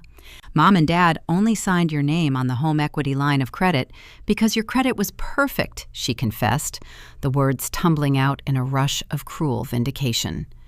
"My credit was ruined from college, and Dad did not want to liquidate his business assets. They needed a pristine guarantor to secure the $500,000 secondary loan. So Mom forged your signature on the closing documents 5 years ago." The air in my kitchen turned to ice. Hearing the confirmation aloud, spoken with such casual disregard for my future, was a profound violation. "You knew," I whispered, my voice trembling with genuine horror. "You knew they stole my identity to buy your house." "Of course I knew," she shot back, entirely devoid of remorse. "They did it to protect my marriage. Family helps family, Audrey. It is your fault for not helping us cover it up. Now, if you do not pay the $20,000 balloon payment to the retiring bank manager tomorrow morning, the auditors will pull the file. They will see the forged signature, and Mom and Dad could go to jail." We are doing all of this to protect them from your selfishness. The final pillar crashed into place. The confession was complete, absolute, and utterly damning. She articulated the exact motive, the precise mechanism of the forgery, and the explicit intent to extort me to cover up a federal crime. I stopped acting. The shattered, terrified facade vanished instantly. The forensic auditor reclaimed the space. "Thank you, Isabella," I said, my voice dropping into a cold, flat, unyielding register. "What?" Isabella asked, her tone faltering, confused by the sudden evaporation of my panic. I tapped the screen of my phone, stopping the secondary audio recording. The digital file compiled and saved to my local storage. I said, "Thank you," I repeated. I needed to confirm the exact timeline of the forgery for my records. "Enjoy packing your bags." I ended the call before she could formulate a response. The line went dead, leaving only the absolute silence of my secure apartment. My hands moved with practiced mechanical efficiency. I opened the encrypted cloud server I established earlier in the evening. I uploaded the audio file, labeling it Exhibit C Confession. I mirrored the backup to a secondary physical hard drive hidden inside a hollowed-out reference book on my shelf. I emailed a compressed, password-protected copy to a dormant offshore server account I maintained for sensitive corporate audits. The power dynamic had not just shifted, it had entirely inverted. My parents believed they were marching into a courtroom tomorrow morning holding the keys to my autonomy. They believed the conservatorship petition was an impenetrable shield. They had no idea I was sitting in my kitchen holding a digital explosive capable of leveling their entire foundation. I picked up the phone, dialing Marcus. He answered on the first ring. "I have the audio," I stated, bypassing all pleasantries. "It is clean. It is explicit." She admitted to the forged HELOC, the spoofed HR logs, the fake police report, and the extortion demand regarding the bank insider. I heard a sharp exhale of breath on the other end of the line. "Send me the encrypted link immediately," Marcus instructed, his professional demeanor sharpening. "I am sitting with Detective Miller in the Financial Crimes Unit. We are going to start drafting the arrest warrants." I sent the link, watching the progress bar fill and complete. The smoking gun was officially in the hands of law enforcement. But as I closed my laptop, a new incoming text message illuminated my phone screen. The digital war was far from over. Diego was not content to wait for a judge to sign a conservatorship order. He was impatient. He wanted his victory secured in person. The message was from my father, utilizing a third-party encrypted application to bypass the optics of violating his own fabricated legal narrative. I read the single line of text, feeling a cold, dangerous smile touch the corners of my mouth. The predators were inviting me directly into their den for a final execution. The encrypted text message glowed against the dark background of my phone screen. The words were sterile and commanding, bearing the unmistakable cadence of a man who viewed human interaction as a series of hostile negotiations. "Meet us in the parking lot of the Oakwood Country Club at 8 in the evening. We have a solution. Come alone." I stared at the message. Diego was utilizing a secure, end-to-end encrypted messaging application. He was careful not to leave a traceable digital footprint on standard cellular networks, while a fabricated emergency conservatorship petition was actively pending in the county courthouse. If the judge reviewing the affidavit saw standard text messages proving Diego was initiating contact with the daughter he claimed was violently paranoid, the entire legal facade would collapse. My father believed he was operating in a covert blind spot. He wanted a physical meeting. He wanted to close the deal. I picked up the phone, dialing Marcus. I paced the length of my kitchen, my mind calculating the variables of a physical confrontation. The audio confession from Isabella was currently in the hands of the Financial Crimes Unit, but arrest warrants take time to draft, process, and sign. The judicial wheels turned slowly, and my father was demanding a meeting tonight. Marcus answered the line. "Detective Miller is reviewing the audio files now," he confirmed. "The confession is rock solid, Audrey. She handed us the entire criminal conspiracy on a silver platter. We are compiling the probable cause affidavits for the warrants. Diego just texted me. I interrupted, stopping by the window to look out at the dark city streets. He wants to meet in the parking lot of the Oakwood Country Club at 8 tonight. He says he has a solution. There was a sharp silence on the line. The ambient noise of the precinct faded into the background. "Do not go," Marcus warned, his tone dropping into a hard, authoritative register. "You have the evidence. Let the detectives finish the paperwork." Walking into a physical meeting with a man desperate enough to forge federal documents is an unnecessary risk. He is cornered, Audrey. Cornered predators are unpredictable. He is cornered, but he does not know it yet, I countered, my voice steady. Diego thinks he holds all the leverage. He thinks the conservatorship petition and the HR suspension broke me. If I do not show up tonight, he will panic. He might attempt to flee, or he might try to execute a secondary strike against my accounts before the judge even reads his affidavit. I need to keep him occupied. I need to string him along while Miller gets the warrants signed. I could hear Marcus exhaling a heavy, frustrated breath. I cannot provide official backup at a private country club without a signed warrant or an active emergency call, he stated. If you go, you are walking in without a net. I am not walking in blind, I reminded him, looking down at the keys resting on the granite counter. I installed a 4K interior cabin camera in my Honda last night. It records continuous encrypted audio and video directly to a secure cloud server. I am not going to meet them inside the club. I am going to make Diego conduct his business inside my car. A long pause followed. The strategic logic was sound, and Marcus knew it. I will park an unmarked cruiser 3 blocks away from the country club entrance, he finally conceded, the reluctance evident in his voice. I cannot intervene unless you signal distress. Keep the meeting short. Get whatever document he is trying to push on you and get out. I ended the call feeling a cold adrenaline steady my hands. The battlefield was set. I walked into my bedroom, changing out of the tailored suit I had worn to my suspended accounting firm. I dressed in dark jeans and a heavy black sweater, adopting the visual aesthetics of a defeated, exhausted woman. I needed Diego to look at me and see a daughter ready to surrender. The drive to the Oakwood Country Club took 45 minutes, navigating through the sprawling, affluent suburbs of the main line. The club was a massive stone estate surrounded by manicured golf courses and iron gates. It was the same venue where Diego and Camila had funded Isabella's lavish $60,000 wedding years ago. The irony of returning to the site of my sister's ultimate financial entitlement to finalize the destruction of my parents' criminal empire was not lost on me. I pulled through the towering iron gates, bypassing the valet stand. I navigated toward the far edge of the expansive parking lot, choosing an isolated spot beneath a flickering amber street lamp. The area was quiet, separated from the main clubhouse by a row of dense, manicured hedges. I parked the Honda, leaving the engine idling. The heater hummed, pushing warm air into the cabin. I checked the discreet black camera mounted behind the rearview mirror. The tiny green light blinked steadily, confirming the continuous, encrypted recording was active. The silent witness was ready. 10 minutes later, a sleek black luxury sedan glided through the parking lot. The headlights swept across my windshield before the vehicle pulled into the empty space directly adjacent to my Honda. The heavy doors of the sedan opened. Camila and Isabella stepped out into the freezing night air. They were bundled in expensive cashmere coats, their faces illuminated by the amber glow of the street lamp.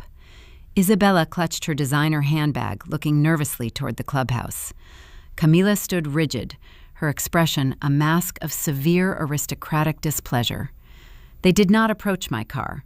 They stood sentinel beside the sedan, establishing a physical perimeter. The rear passenger door of the sedan opened, and Diego emerged. My father wore a tailored overcoat over a dark suit. He carried a slim leather folio tucked under his left arm. He looked exactly like the ruthless commercial contractor he was, a man accustomed to arriving at a negotiation with the power to crush his opposition. He did not look like a loving parent. He looked like an executioner. He walked around the front of the sedan, approaching the passenger side of my Honda. He did not knock on the glass. He simply pulled the door handle. I had left it unlocked. Diego slid into the passenger seat, pulling the heavy door shut behind him. The sudden influx of freezing air mixed with the scent of his expensive cologne. He settled into the leather seat, placing the leather folio on his lap. He did not look at me immediately. He stared straight ahead, out the windshield, projecting an aura of absolute dominance. He had just triggered the trap. By forcing his way into my vehicle, Diego had unknowingly positioned himself directly in the crosshairs of the hidden 4K dashcam. The high-definition lens captured his face in pristine clarity. The sensitive cabin microphone registered the sound of his breathing and the rustle of his expensive wool coat. I kept my hands resting limply on the steering wheel, maintaining the posture of a broken woman. I did not speak. I let the silence stretch, forcing him to initiate the extortion. "You look tired, Audrey," he finally said, his voice a low, rumbling baritone devoid of any paternal warmth. "You look like a woman who is beginning to understand the reality of her situation." I stared out the windshield at Camila and Isabella standing in the cold. "I understand that you locked me out of my office," I whispered, keeping my volume low, ensuring the microphone captured the submissive tone. "I understand you are trying to take control of my bank accounts." "I am trying to save you from yourself," he corrected smoothly, executing the gaslighting narrative with practiced ease. "You are unwell. You are suffering a breakdown. The conservatorship petition is a necessary intervention to protect your assets while you seek psychiatric help." I turned my head, looking directly at him. "Do not lie to me, Dad. We are alone in the car. Isabella already told me everything on the phone an hour ago. I know about the forged federal loan. I know Mom signed my name 5 years ago. I know the retiring bank manager wants $20,000 tomorrow morning to bury the file before the auditors find it." Diego's jaw tightened. The mention of Isabella's loose lips caused a flicker of genuine anger to cross his face, but he quickly suppressed it. He did not deny the accusation. A narcissist presented with total control rarely bothers to maintain the lie when the audience is removed. "Your sister talks too much," he murmured, resting a hand on the leather folio. "But her lack of discipline does not change your reality. You are suspended from your firm pending a federal embezzlement audit because your brother-in-law is a very talented network architect. You are facing an emergency judicial order that will strip you of your financial autonomy by Friday. You are out of moves, Audrey." He unclasped the leather folio, sliding a thick stack of legal documents across the center console. The crisp white paper rested between us, illuminated by the dashboard lights. "But I am a reasonable man," Diego continued, his tone shifting into the smooth cadence of a corporate negotiator closing a hostile acquisition. "I recognize the value of a clean resolution." He tapped the top page of the document stack. "This is a retroactive liability assumption agreement. It is a legally binding contract explicitly acknowledging your awareness and consent regarding the secondary mortgage on Isabella's property. It formally transfers the primary liability and the $20,000 arrearage demand entirely to you." I stared at the paperwork. The sheer, breathtaking audacity of the document was staggering. He was demanding that I legally adopt a forged federal loan absolving him and Camila of all criminal liability and agreeing to pay the bribe to the corrupt bank insider. "If I sign this," I asked, keeping my voice hollow, "what happens to the conservatorship? What happens to my job?" "If you sign it tonight," Diego replied, leaning back against the leather seat, "the emergency petition is withdrawn tomorrow morning. We notify the court that your mental health crisis has stabilized. Furthermore, the anonymous server log sent to your Human Resources Department will be retracted. An encrypted follow-up message will be sent to your firm clarifying that the logs were a malicious external spoof, clearing your name before the federal audit begins." He rested his hand on the console, inches from the document. "You sign the paper, you adopt the debt, and you get your life back," he promised. "The alternative is a decade of legal fees, a ruined reputation, and a psychiatric hold. It is a simple calculation, Audrey." The parameters of the extortion were clearly articulated. The intent was recorded. The leverage was established. Diego believed he had constructed a perfect, inescapable cage. He believed the pressure of the impending ruin would force my hand. He reached into the breast pocket of his tailored suit coat. He produced a pen. It was not a cheap plastic ballpoint. It was a heavy, silver, engraved fountain pen. I stared at the silver casing, my blood running cold, as a wave of profound, deeply rooted anger finally pierced through the clinical detachment I had maintained all evening. I recognized the pen.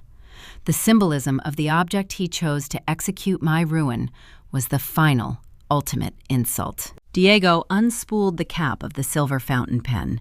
The quiet, metallic scrape seemed to echo in the confined space of the Honda. He set the heavy pen on the center console, resting it precisely next to the signature line of the retroactive liability assumption agreement. I stared at the engraved silver casing. 7 years ago, I had secured my position at the accounting firm. It was a grueling interview process, a position fought for and won entirely on my own merit, without a single phone call or recommendation from my father's extensive corporate network. I remembered receiving my first substantial paycheck. I had walked into a high-end stationery boutique on Walnut Street and purchased that exact silver pen. I had it engraved with Diego's initials. I handed it to him, wrapped in a small velvet box, hoping the gesture would finally earn his respect. I wanted him to acknowledge that the strong one had succeeded. He had thanked me briefly, slipped the box into his desk drawer, and immediately pivoted the conversation to Isabella's upcoming wedding expenses. Now, 7 years later, he was utilizing the physical manifestation of my hard work to orchestrate my destruction. He brought the pen I bought him with clean money to force my signature on a document designed to cover up dirty money. The psychological cruelty was not accidental. It was a deliberate, calculated display of absolute ownership. "Sign it now," Audrey Diego commanded, his voice dropping into a hard, uncompromising register. "The deadline is fixed. The bank auditors open Isabella's physical file tomorrow morning at 9. The retiring manager needs the $20,000 balloon payment wired to the internal routing account before he logs off his terminal today, or he cannot bury the forged deed." He tapped the thick stack of paper. "If you do not sign this document before I step out of this car, the deal is off. I will instruct Mateo to send the final decrypted server logs directly to your CEO. You will face federal embezzlement charges by the end of the week. The conservatorship hearing will proceed, and I will seize your assets legally. You have 60 seconds to decide if you want to be a felony defendant or a compliant daughter." I looked through the windshield. Outside, in the freezing amber glow of the parking lot street lamp, Camila and Isabella stood watching the car. Camila had her arms crossed, her posture rigid with expectation. Isabella caught my eye through the glass and smiled. It was a thin, smug expression. She believed she had won. She believed the natural order of the universe had been restored. The scapegoat was taking the fall so the golden child could maintain her luxury colonial. My internal monologue shifted, mirroring the transition from victim to executioner. For 29 years, I had navigated the treacherous landscape of the Flores family dynamic. I endured the emotional neglect, the double standards, and the constant, relentless demand for my resources. I built my credit, my career, and my independence as a fortress to protect myself from their chaos. But they proved that walls were not enough. They proved that as long as I remained connected to them, they would find a way to breach the perimeter. They would forge my name, swat my apartment, and fabricate federal crimes to ensure my obedience. They did not want a relationship. They wanted a hostage. I reached out my hand, trembling slightly. I did not try to hide the tremor. I let Diego see the physical manifestation of fear. I picked up the heavy silver pen, feeling the familiar engraved initials against my thumb. Diego leaned back into the leather passenger seat, exhaling a slow, quiet breath of triumph. His shoulders relaxed, the tension in his jaw unspooled. He watched me position the nib of the fountain pen over the thick black line at the bottom of the liability agreement. Through the windshield, I saw Camila drop her arms, letting out a visible sigh of relief. Isabella pulled her designer coat tighter around her shoulders, her smirk widening into a full, confident grin. I held the pen over the paper. The silent cabin camera recorded the entire sequence, the high-definition lens capturing the precise details of the extortion. I did not press the ink to the page. I let the silence stretch for 5 agonizing seconds, ensuring the encrypted audio feed registered the complete absence of resistance. I allowed Diego to savor the absolute pinnacle of his perceived victory. I let him stand on the very peak of the mountain he built on my back. Then, I pushed him off. I set the silver pen down. It clattered softly against the plastic edge of the cup holder, rolling away from the fraudulent document.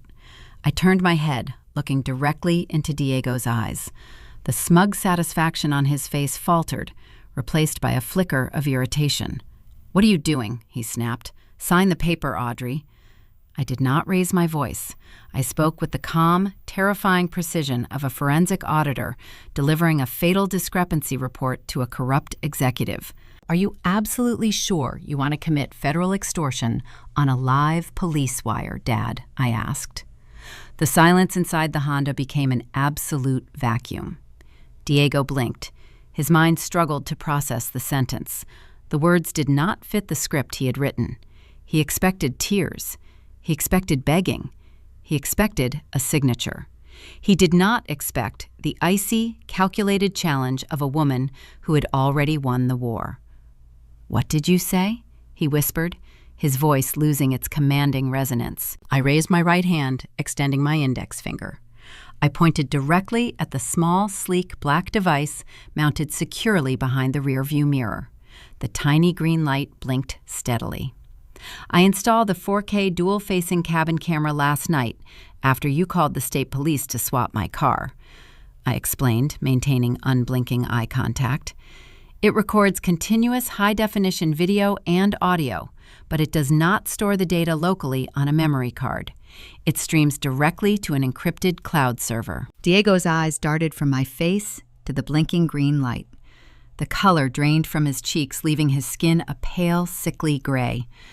The powerful, ruthless commercial contractor vanished, replaced by a man suddenly realizing he had walked willingly into a trap. I shared the encrypted access credentials with Officer Marcus Thorne 20 minutes before I arrived at this parking lot. I continued, my voice slicing through his panic like a scalpel. He is sitting in an unmarked cruiser 3 blocks away. He is currently watching a live feed of you demanding that I adopt a forged federal loan to cover up a felony. He just recorded you admitting that Mateo spoofed the HR server logs. He recorded the threat regarding the conservatorship. Diego opened his mouth, but no sound emerged. His breathing turned shallow and rapid.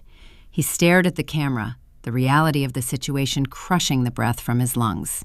He was trapped. He could not destroy the camera because the footage was already sitting on a police precinct server. He could not deny the extortion because his explicit demands were captured in crystal clear audio. He had brought the fraudulent contract directly to the meeting, presenting the physical evidence of his conspiracy on a silver platter. "You set me up," he choked out, his hands trembling as they hovered over his knees. "No, Dad," I corrected coldly. "I did not force you into my car. I did not force you to forge my signature 5 years ago. I did not force you to fabricate an embezzlement charge. You built the gallows. I just handed you the rope." I reached across the console, grabbing the stack of paper containing the retroactive liability assumption agreement. I pulled it onto my lap, securing the physical evidence.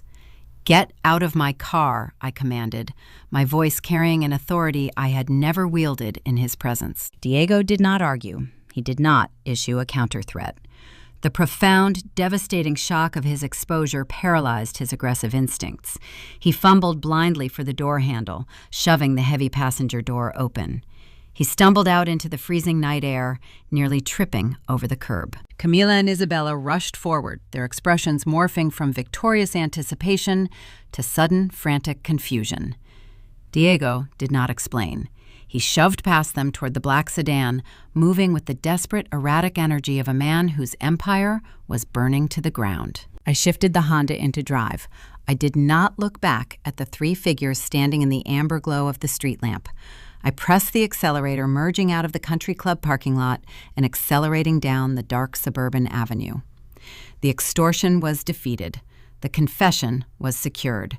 The conservatorship threat was neutralized. I expected to feel a profound sense of relief. I expected the adrenaline to fade, leaving a triumphant peace. But as I drove toward the city limits, my phone vibrated in the cup holder. It was a text message, but it was not from Diego, Camila, or Isabella. It was from Mateo, the silent, obedient husband, the man who sat in the corner of the living room and executed the cyber strike on my firm, had sent a single encrypted link. I pulled onto the shoulder of the road, tapping the notification. The link opened a web browser rendering a newly launched crowdfunding page. The predators were cornered, but they were not dead. And a cornered narcissist does not surrender. They launch a nuclear strike. The final, sickening betrayal materialized on my screen, entirely extinguishing any lingering shred of familial mercy I possessed. I stared at the glowing screen of my phone, my thumb hovering over the link Mateo had sent. The digital glow illuminated the dark cabin of my car, parked on the shoulder of the suburban avenue. Mateo. For years, he was the invisible man in the Flores household. He attended the lavish dinners and smiled for the holiday photographs, but he never spoke against Diego or Camila. He existed as a silent accessory to Isabella's golden child persona. When my firm was hit with the fabricated embezzlement logs, I immediately assumed Mateo had architected the cyber strike. He had the IT credentials, and he was married to the primary beneficiary of the extortion. He was the perfect suspect. But receiving a direct communication from him, specifically an encrypted warning seconds after I detonated the extortion trap in my car, shifted the entire paradigm. I tapped the link. The browser loaded, displaying a newly launched page on a major crowdfunding platform. The headline across the top of the screen was printed in bold, aggressive font. "Help save Isabella's home from a thieving sister." My breath caught. The sheer audacity of the title felt like a physical blow. Below the headline was a high-resolution photograph of Isabella standing in front of her manicured colonial house, wiping away a tear. The description text beneath the image detailed a harrowing, entirely fabricated narrative. It claimed that I, Audrey Flores, had abused my position as a financial professional to systematically drain Isabella's college savings accounts over the past decade. It alleged that I had hidden the stolen funds in offshore corporate accounts and was now callously refusing to return the money while my sister faced imminent foreclosure and eviction. The campaign goal was set for exactly $20,000. I scrolled down the page, my vision blurring with a mixture of shock and profound disgust. Diego and Camila had not wasted a single second.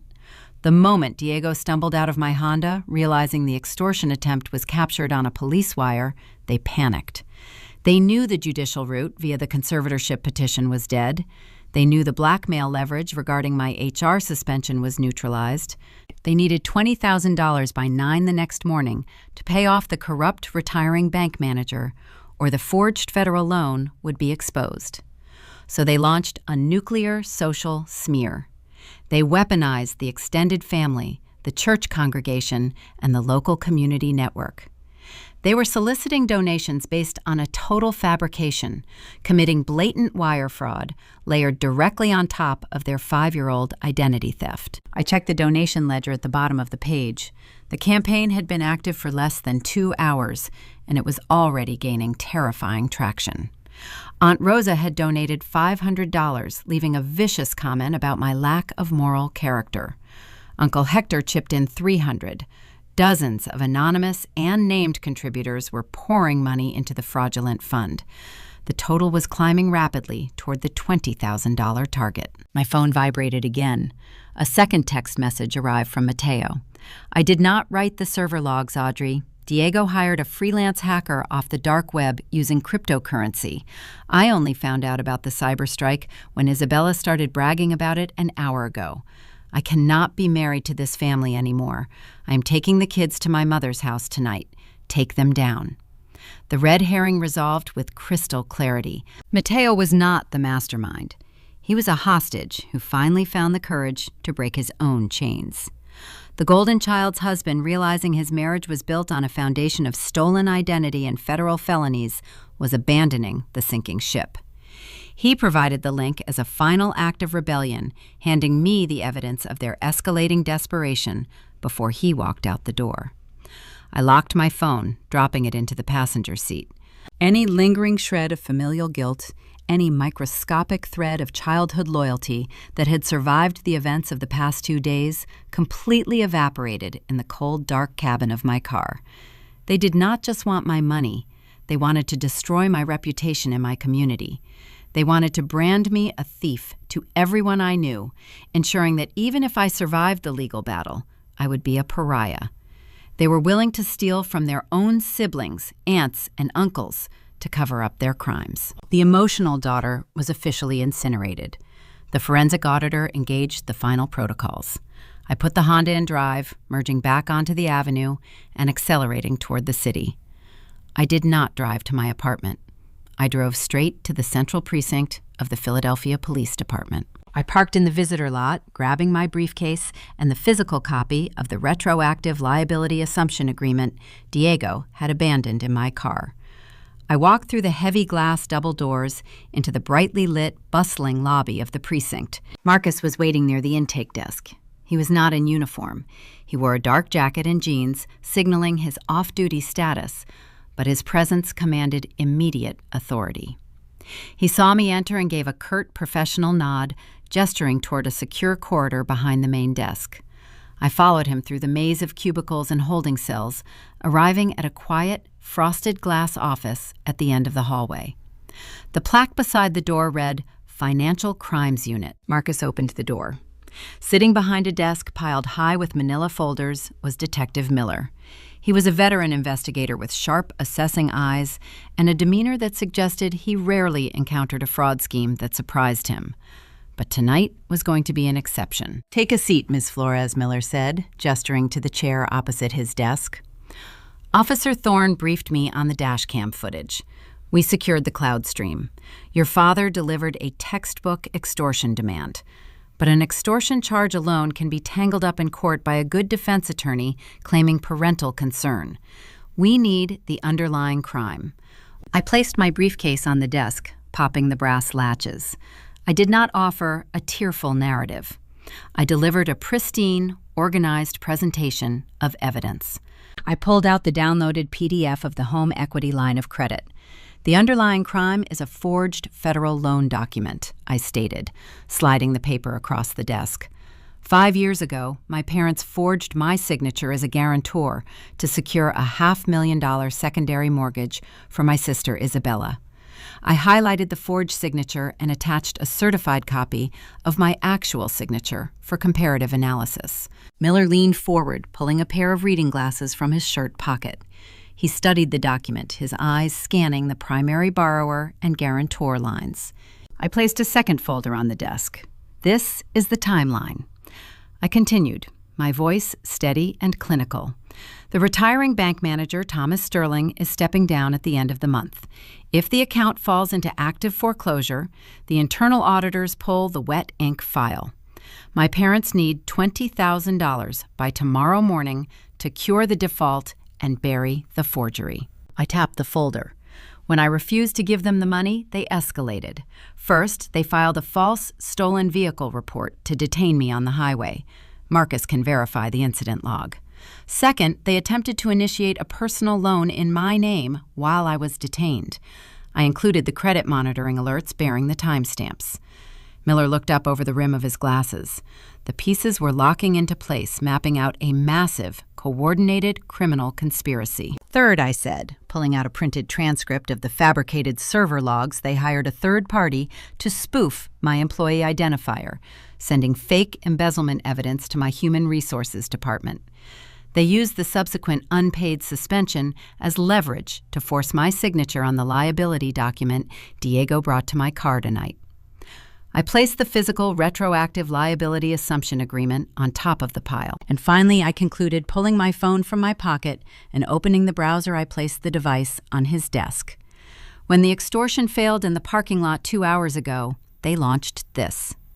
Miller and Marcus both leaned in, looking at the glowing screen. They are currently soliciting donations across state lines using a fraudulent narrative, I explained. They are committing wire fraud to generate the funds to cover up the identity theft. The silence in the small office was absolute. Miller stared at the screen, watching the donation ticker climb higher. He slowly took off his reading glasses, tossing them onto the desk. "I've been working financial crimes for 15 years, Miller said, leaning back in his chair. I have seen spouses steal from each other. I have seen children drain their parents' retirement accounts. But the sheer volume and audacity of this operation is staggering. They hit every branch of the penal code in 48 hours. "Do we have enough for warrants?" Marcus asked, looking at the detective. Miller laughed, a short, humorless sound. "We have enough to secure warrants for the entire household. The forged deed, the dash cam extortion, the false police report, and the active wire fraud campaign. A grand jury will indict them by lunchtime." He reached for his desk phone. "I am waking up a judge to sign these warrants tonight." Marcus looked at me, a fierce protective satisfaction in his eyes. "It is over, Audrey. We can execute the arrest warrants at their house before dawn. We can pull them out of bed and end this." I looked at the stack of evidence sitting on the detective's desk. The forensic paper trail was perfect. The legal trap was armed. But arresting Diego and Camila quietly in the dark suburban hours before dawn felt insufficient. My parents thrived on public image. They weaponized my extended family against me. They dragged my name through the mud on a public crowdfunding platform, branding me a thief to everyone I knew. If they were arrested quietly, they would spin a narrative of police overreach and judicial misunderstanding. They would play the victims. I am not a victim anymore. "If we arrest them quietly," I said, looking between the two officers, "they control the story. They will tell Aunt Rosa and Uncle Hector that I manipulated the police. They will maintain their perfect facade." Miller paused, his hand hovering over the phone receiver. "What do you suggest, Miss Flores?" I looked at the crowdfunding page on my phone screen. Diego and Camila are hosting a Save Our Family fundraising gathering at their house tomorrow evening to solicit more donations in person. The entire extended family is invited. The house will be full of witnesses. I met Marcus's gaze, feeling a cold, calculated smile touch the corners of my mouth. "I do not want them arrested in the dark," I stated. "I want them exposed in the light. Draft the warrants tonight, but wait to execute them until tomorrow evening. I am going to attend the fundraiser, and I am going to show my family exactly who they are dealing with." Detective Miller leaned back in his chair, his fingers steepled, tapping thoughtfully against his chin. He looked from the stack of physical evidence on his desk to the glowing screen of my phone, displaying the active, fraudulent crowdfunding campaign. The fluorescent lights of the precinct hummed softly above us, casting a sterile glare over the small office. "You want to execute a multi-subject felony warrant during a crowded residential event?" Miller stated, his voice neutral, assessing the logistical parameters. "That introduces a significant number of unpredictable variables, Ms. Flores. Standard operational procedure dictates we hit them early in the morning when the targets are asleep and the environment is controlled. We minimize the risk of a barricade situation or the destruction of evidence." "I understand the protocol, Detective," I replied, maintaining a steady, unwavering tone. "But Diego and Camila are not violent cartel members. They are suburban narcissists whose entire empire is constructed on social optics. If you kick their door down at 4 a.m, they will hire an expensive defense attorney, spin a narrative of police harassment, and spend the next 3 years playing the persecuted victims to our extended family. The damage to my reputation will be permanent." I leaned forward, resting my hands on the desk. "They are using this gathering tomorrow evening to commit active wire fraud in front of witnesses. If you arrest them while they are actively soliciting fraudulent donations, you secure the final piece of the puzzle. You catch them in the act." Marcus shifted in his chair, crossing his arms. He looked at Miller. "She has a point, Detective. The GoFundMe page is a digital crime, but holding a physical fundraiser to collect checks based on a fabricated theft narrative elevates the charge. If we walk in while Diego is pitching the lie, we eliminate any plausible deniability. We bagged them for active solicitation of fraud. Miller sighed, rubbing his temples. He knew the tactical value of catching a suspect in the middle of executing a crime. It turns a circumstantial defense into a guaranteed conviction. He pulled a legal pad toward him, picking up a pen. "Walk me through the layout of the house," Miller instructed. "I need ingress and egress points. I need to know the sight lines. If we do this, we do it with overwhelming force to prevent any of them from slipping out the back door and destroying hard drives." I spent the next 20 minutes drawing a detailed schematic of my parents' sprawling suburban colonial. I mapped out the marble foyer, the expansive formal living room where they hosted their gatherings, the kitchen layout, and the location of Diego's home office. I pinpointed the exact location of his desktop computer, the central hub where he likely stored the encrypted communications with the dark web hacker who spoofed my corporate logs. "Diego will be in the main living room, holding court," I explained, tapping the center of the hand-drawn map. "He thrives on an audience." "Camila will be working the room, collecting the checks.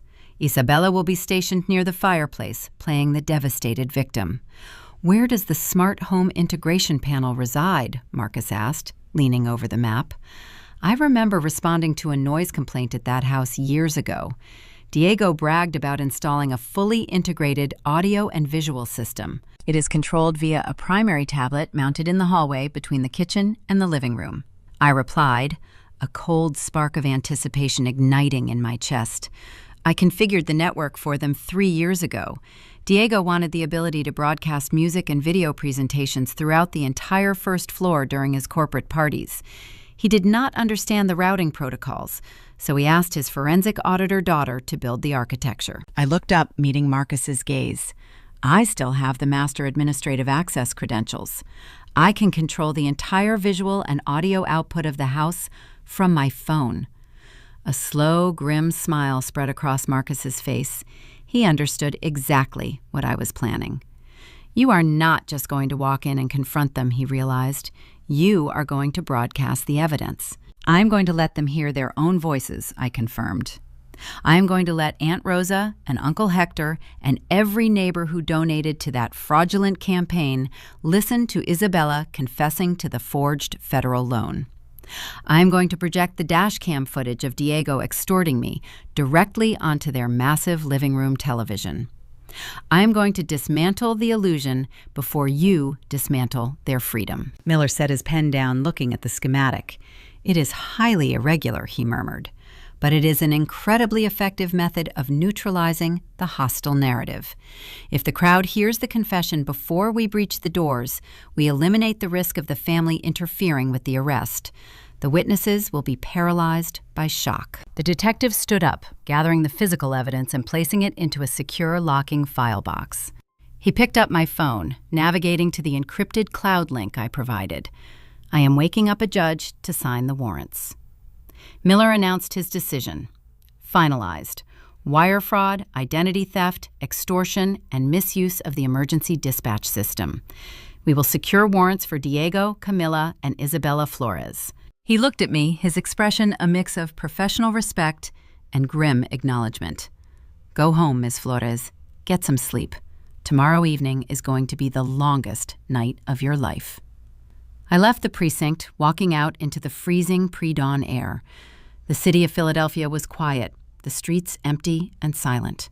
I drove back to my apartment, the weight of the impending confrontation pressing heavily against my shoulders.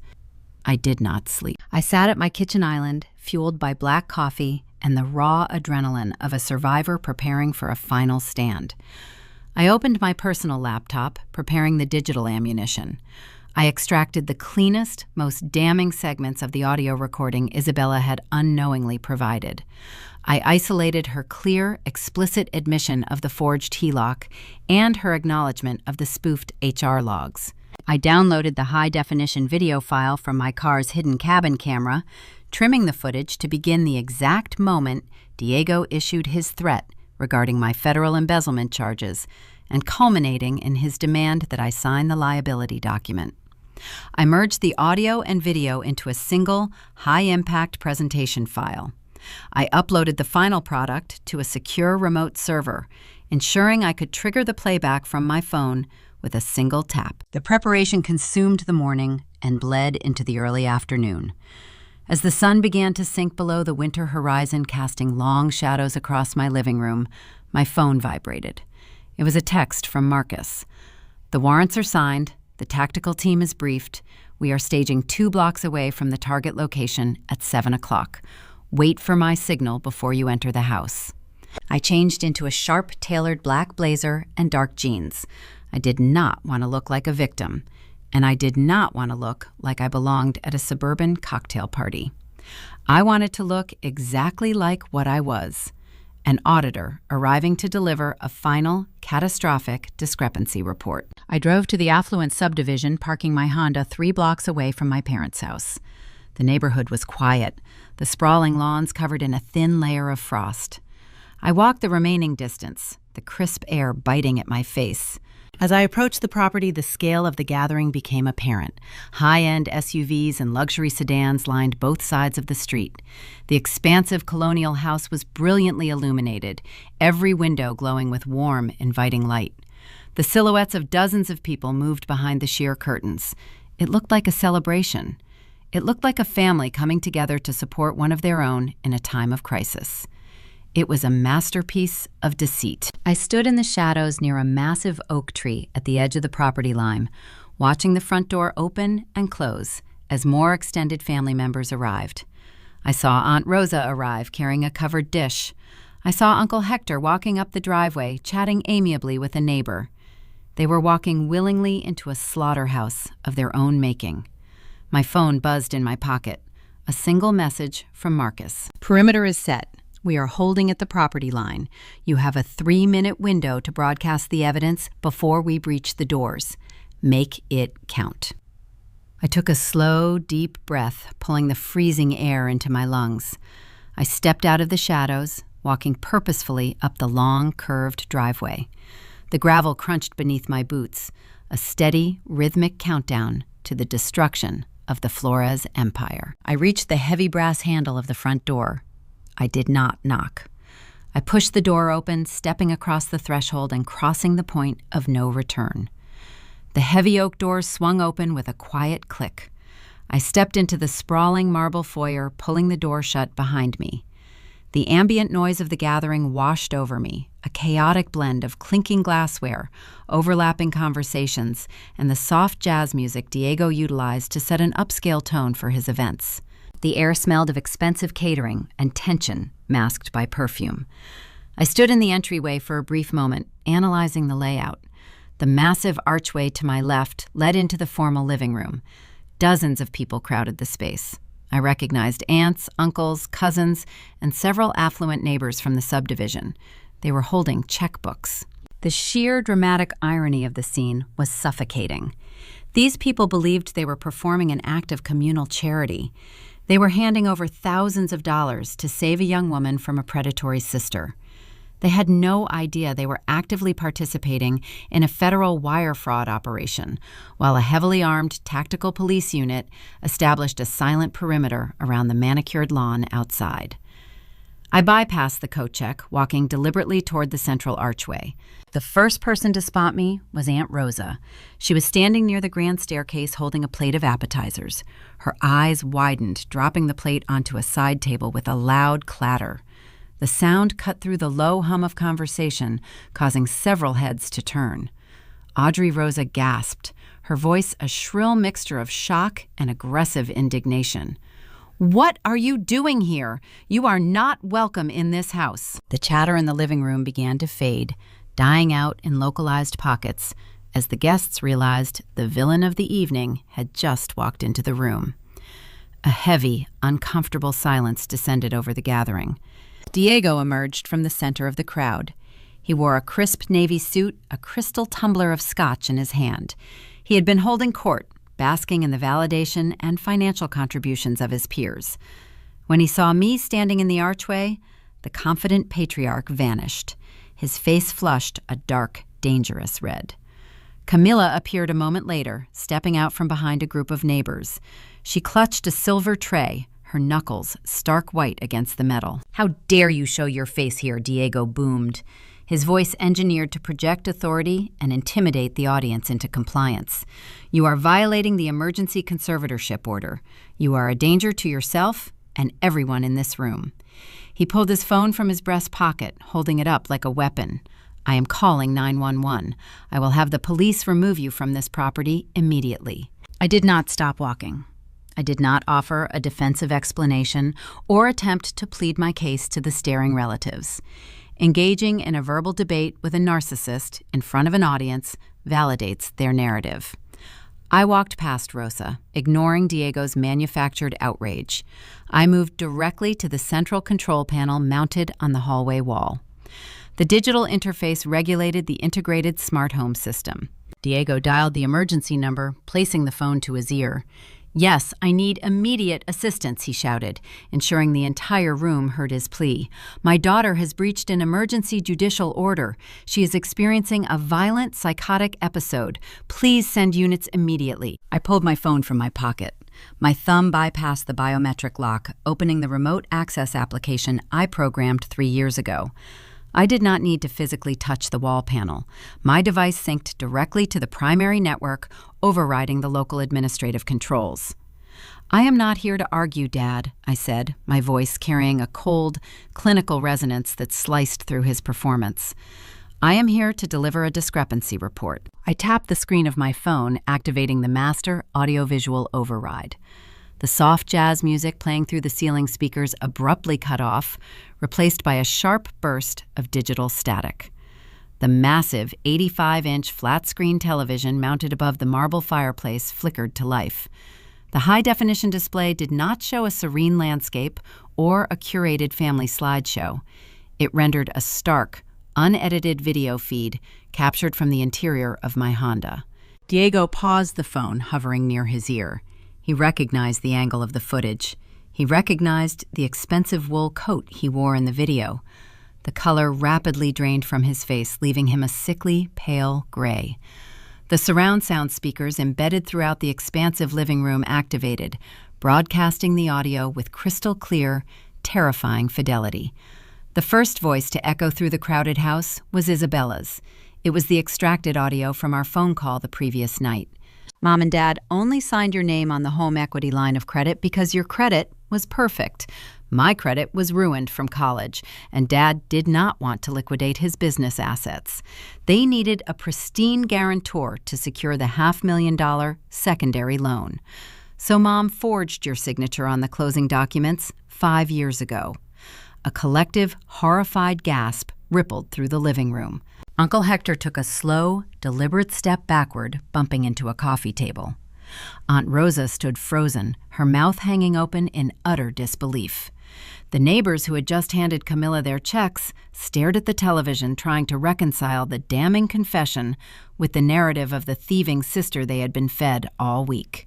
Isabella, who had been standing near the kitchen entrance, let out a sharp, terrified shriek. She lunged forward as if she could physically rip the audio from the speakers. I did not let the confession end there. The presentation seamlessly transitioned to the second clip.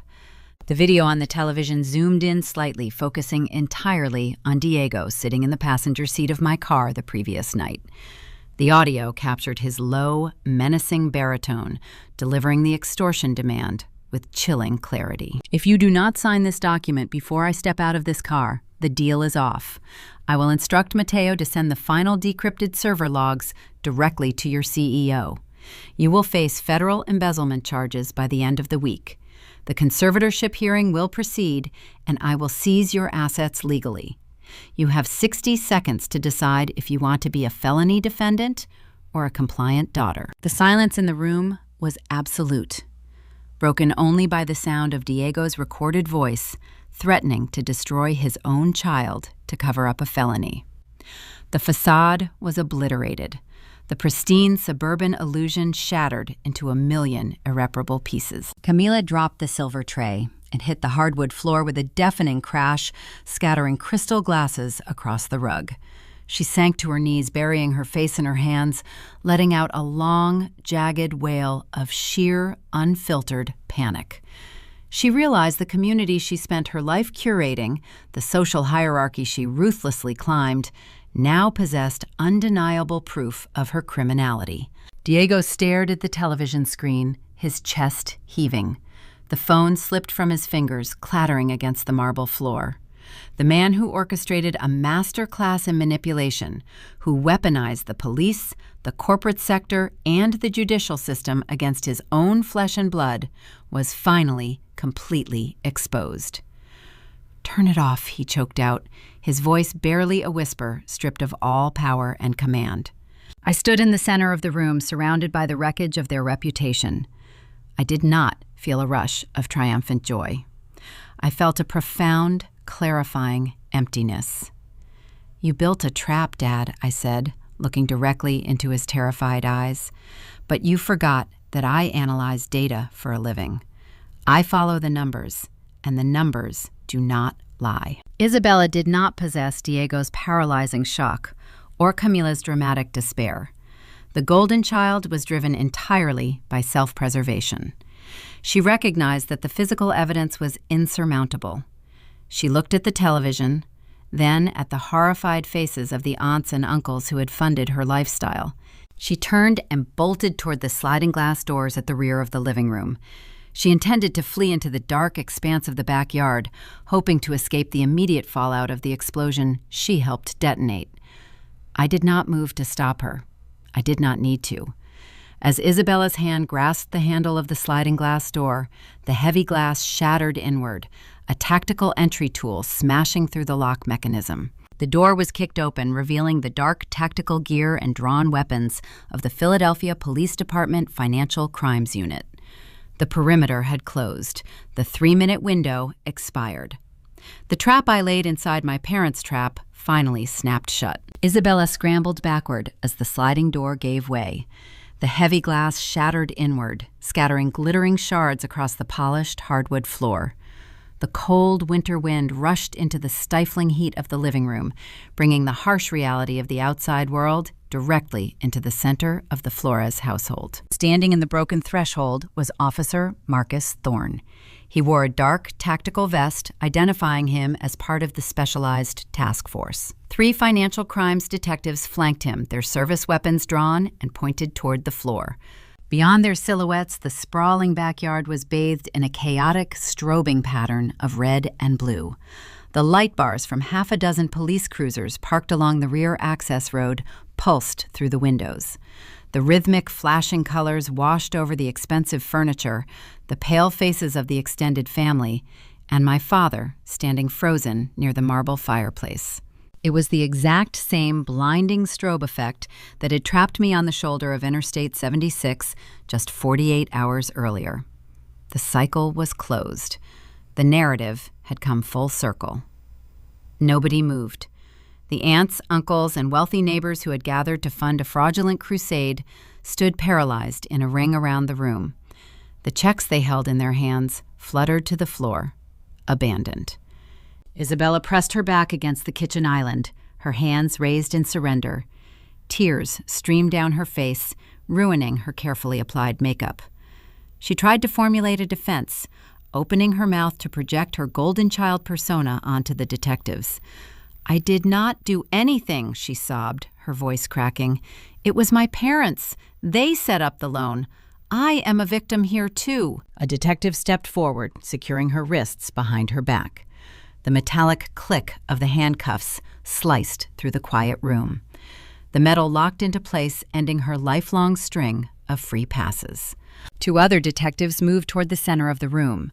Camilla remained on her knees amidst the broken crystal from the tray she had dropped minutes earlier.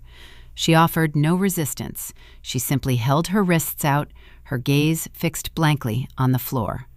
The illusion of her aristocratic perfection was stripped away, leaving a hollow, terrified woman facing the consequences of her own arrogance. Marcus walked directly toward Diego. My father stood tall, trying to muster the last remnants of his corporate intimidation. He straightened his tailored suit jacket and lifted his chin, attempting to look down at the officer approaching him. But his hands were trembling. The man who orchestrated an intricate web of cyber strikes, false police reports, and federal identity theft was finally out of moves. "Turn around," Diego Marcus instructed, his tone devoid of any emotion. Diego hesitated, his eyes darting toward the crowd of relatives searching for an ally. He found none. Uncle Hector turned his face away, staring at the wall. Aunt Rosa covered her mouth with a trembling hand, stepping further back into the shadows of the foyer. The community Diego spent decades trying to impress now served as the silent jury for his downfall. Diego turned around. Marcus pulled his arms behind his back, securing the steel cuffs tightly around his wrists. Marcus read the Miranda rights, reciting the familiar legal phrasing with calm, deliberate pacing. When he finished, he leaned in slightly, closing the distance between himself and the architect of the extortion. "Dispatch sends their regards," Marcus said. The officers escorted Diego, Camila, and Isabella out through the shattered back door, marching them across the frost-covered lawn toward the waiting cruisers. The heavy wooden front door of the Colonial remained open. The guests filed out in silence, walking to their luxury vehicles without offering a single word of support or sympathy. The house emptied, leaving me standing alone in the grand living room, surrounded by discarded checkbooks and broken glass. The physical threat was neutralized. The arrests were executed. But the forensic auditor inside me knew the operation was not truly finished until the ledgers were balanced. The weeks that followed resembled a rigorous accounting audit. The Financial Crimes Unit dismantled the Flores empire piece by piece. The evidence I delivered to Detective Miller proved insurmountable. When confronted with the audio confession and the dashcam footage, the corrupt bank manager Thomas Sterling realized he was facing federal prison. He immediately turned state's witness. Sterling handed over the internal bank communications, verifying that Camila forged the origination documents and Diego orchestrated the cover-up. With the fraud formally documented, a federal judge issued an order voiding the home equity line of credit. The illegitimate debt was permanently erased from my credit profile, leaving my pristine financial history intact. The consequences for Isabella were swift and unforgiving. Stripped of the fraudulent secondary loan, the bank moved forward with the primary foreclosure. The moving trucks arrived at the manicured Colonial 2 weeks later. Isabella was evicted, forced to pack her designer clothes into cardboard boxes. Mateo filed for divorce the following day, requesting full custody of their assets and presenting his cooperation with my counterstrike as proof of his ethical standing. The golden child was left to navigate the cold, real world without a safety net. Diego and Camila were denied bail. The presiding judge reviewed the dashcam footage and deemed them a significant flight risk, citing their demonstrated ability to manipulate financial systems and fabricate evidence. They were remanded to a federal holding facility, awaiting a trial that carried a maximum sentence of 30 years. Diego's commercial contracting firm was seized by the government, the corporate assets liquidated to pay the impending legal restitution. My professional vindication arrived on a crisp Tuesday morning. I walked back into the glass-walled executive suite of my accounting firm. David, the human resources director, and Greg, the chief information security officer, sat at the mahogany table. This time, they did not slide a notice of suspension across the polished wood. The federal cyber investigation traced the spoofed server logs back to a dark web contractor Diego hired using untraceable cryptocurrency. The third-party audit cleared my employee identifier, confirming my absolute innocence. The chief executive officer of the firm joined the meeting, offering a formal, profound apology for the rush to judgment. The firm provided full retroactive compensation for my time on leave. Furthermore, recognizing the sheer analytical brilliance and unbreakable ethical fortitude required to dismantle a federal extortion ring single-handedly, they offered me a promotion. I walked out of that conference room as the new managing director of the Forensic Audit Division. There was one final ledger left to balance. The fraudulent crowdfunding campaign Diego and Camila launched to smear my name had generated over $12,000 before the platform froze the account. The money sat in digital limbo, legally categorized as the proceeds of wire fraud. Working alongside Detective Miller, I utilized a legal provision afforded to the named victims of financial defamation. I petitioned the court to release the frozen funds directly to my control as restitution for the public smear campaign. The judge signed the order. I did not keep a single cent. I drafted a certified cashier's check for the entire $12,000. I routed the funds to a regional nonprofit organization dedicated to providing legal counsel and emergency housing for victims of familial financial abuse. The money Aunt Rosa and Uncle Hector donated to destroy me was redirected to protect women who were fighting their own battles against toxic relatives. The poetic justice was undeniable. I stand now on the balcony of my new high-rise condominium. The view overlooks the sprawling skyline of downtown Philadelphia.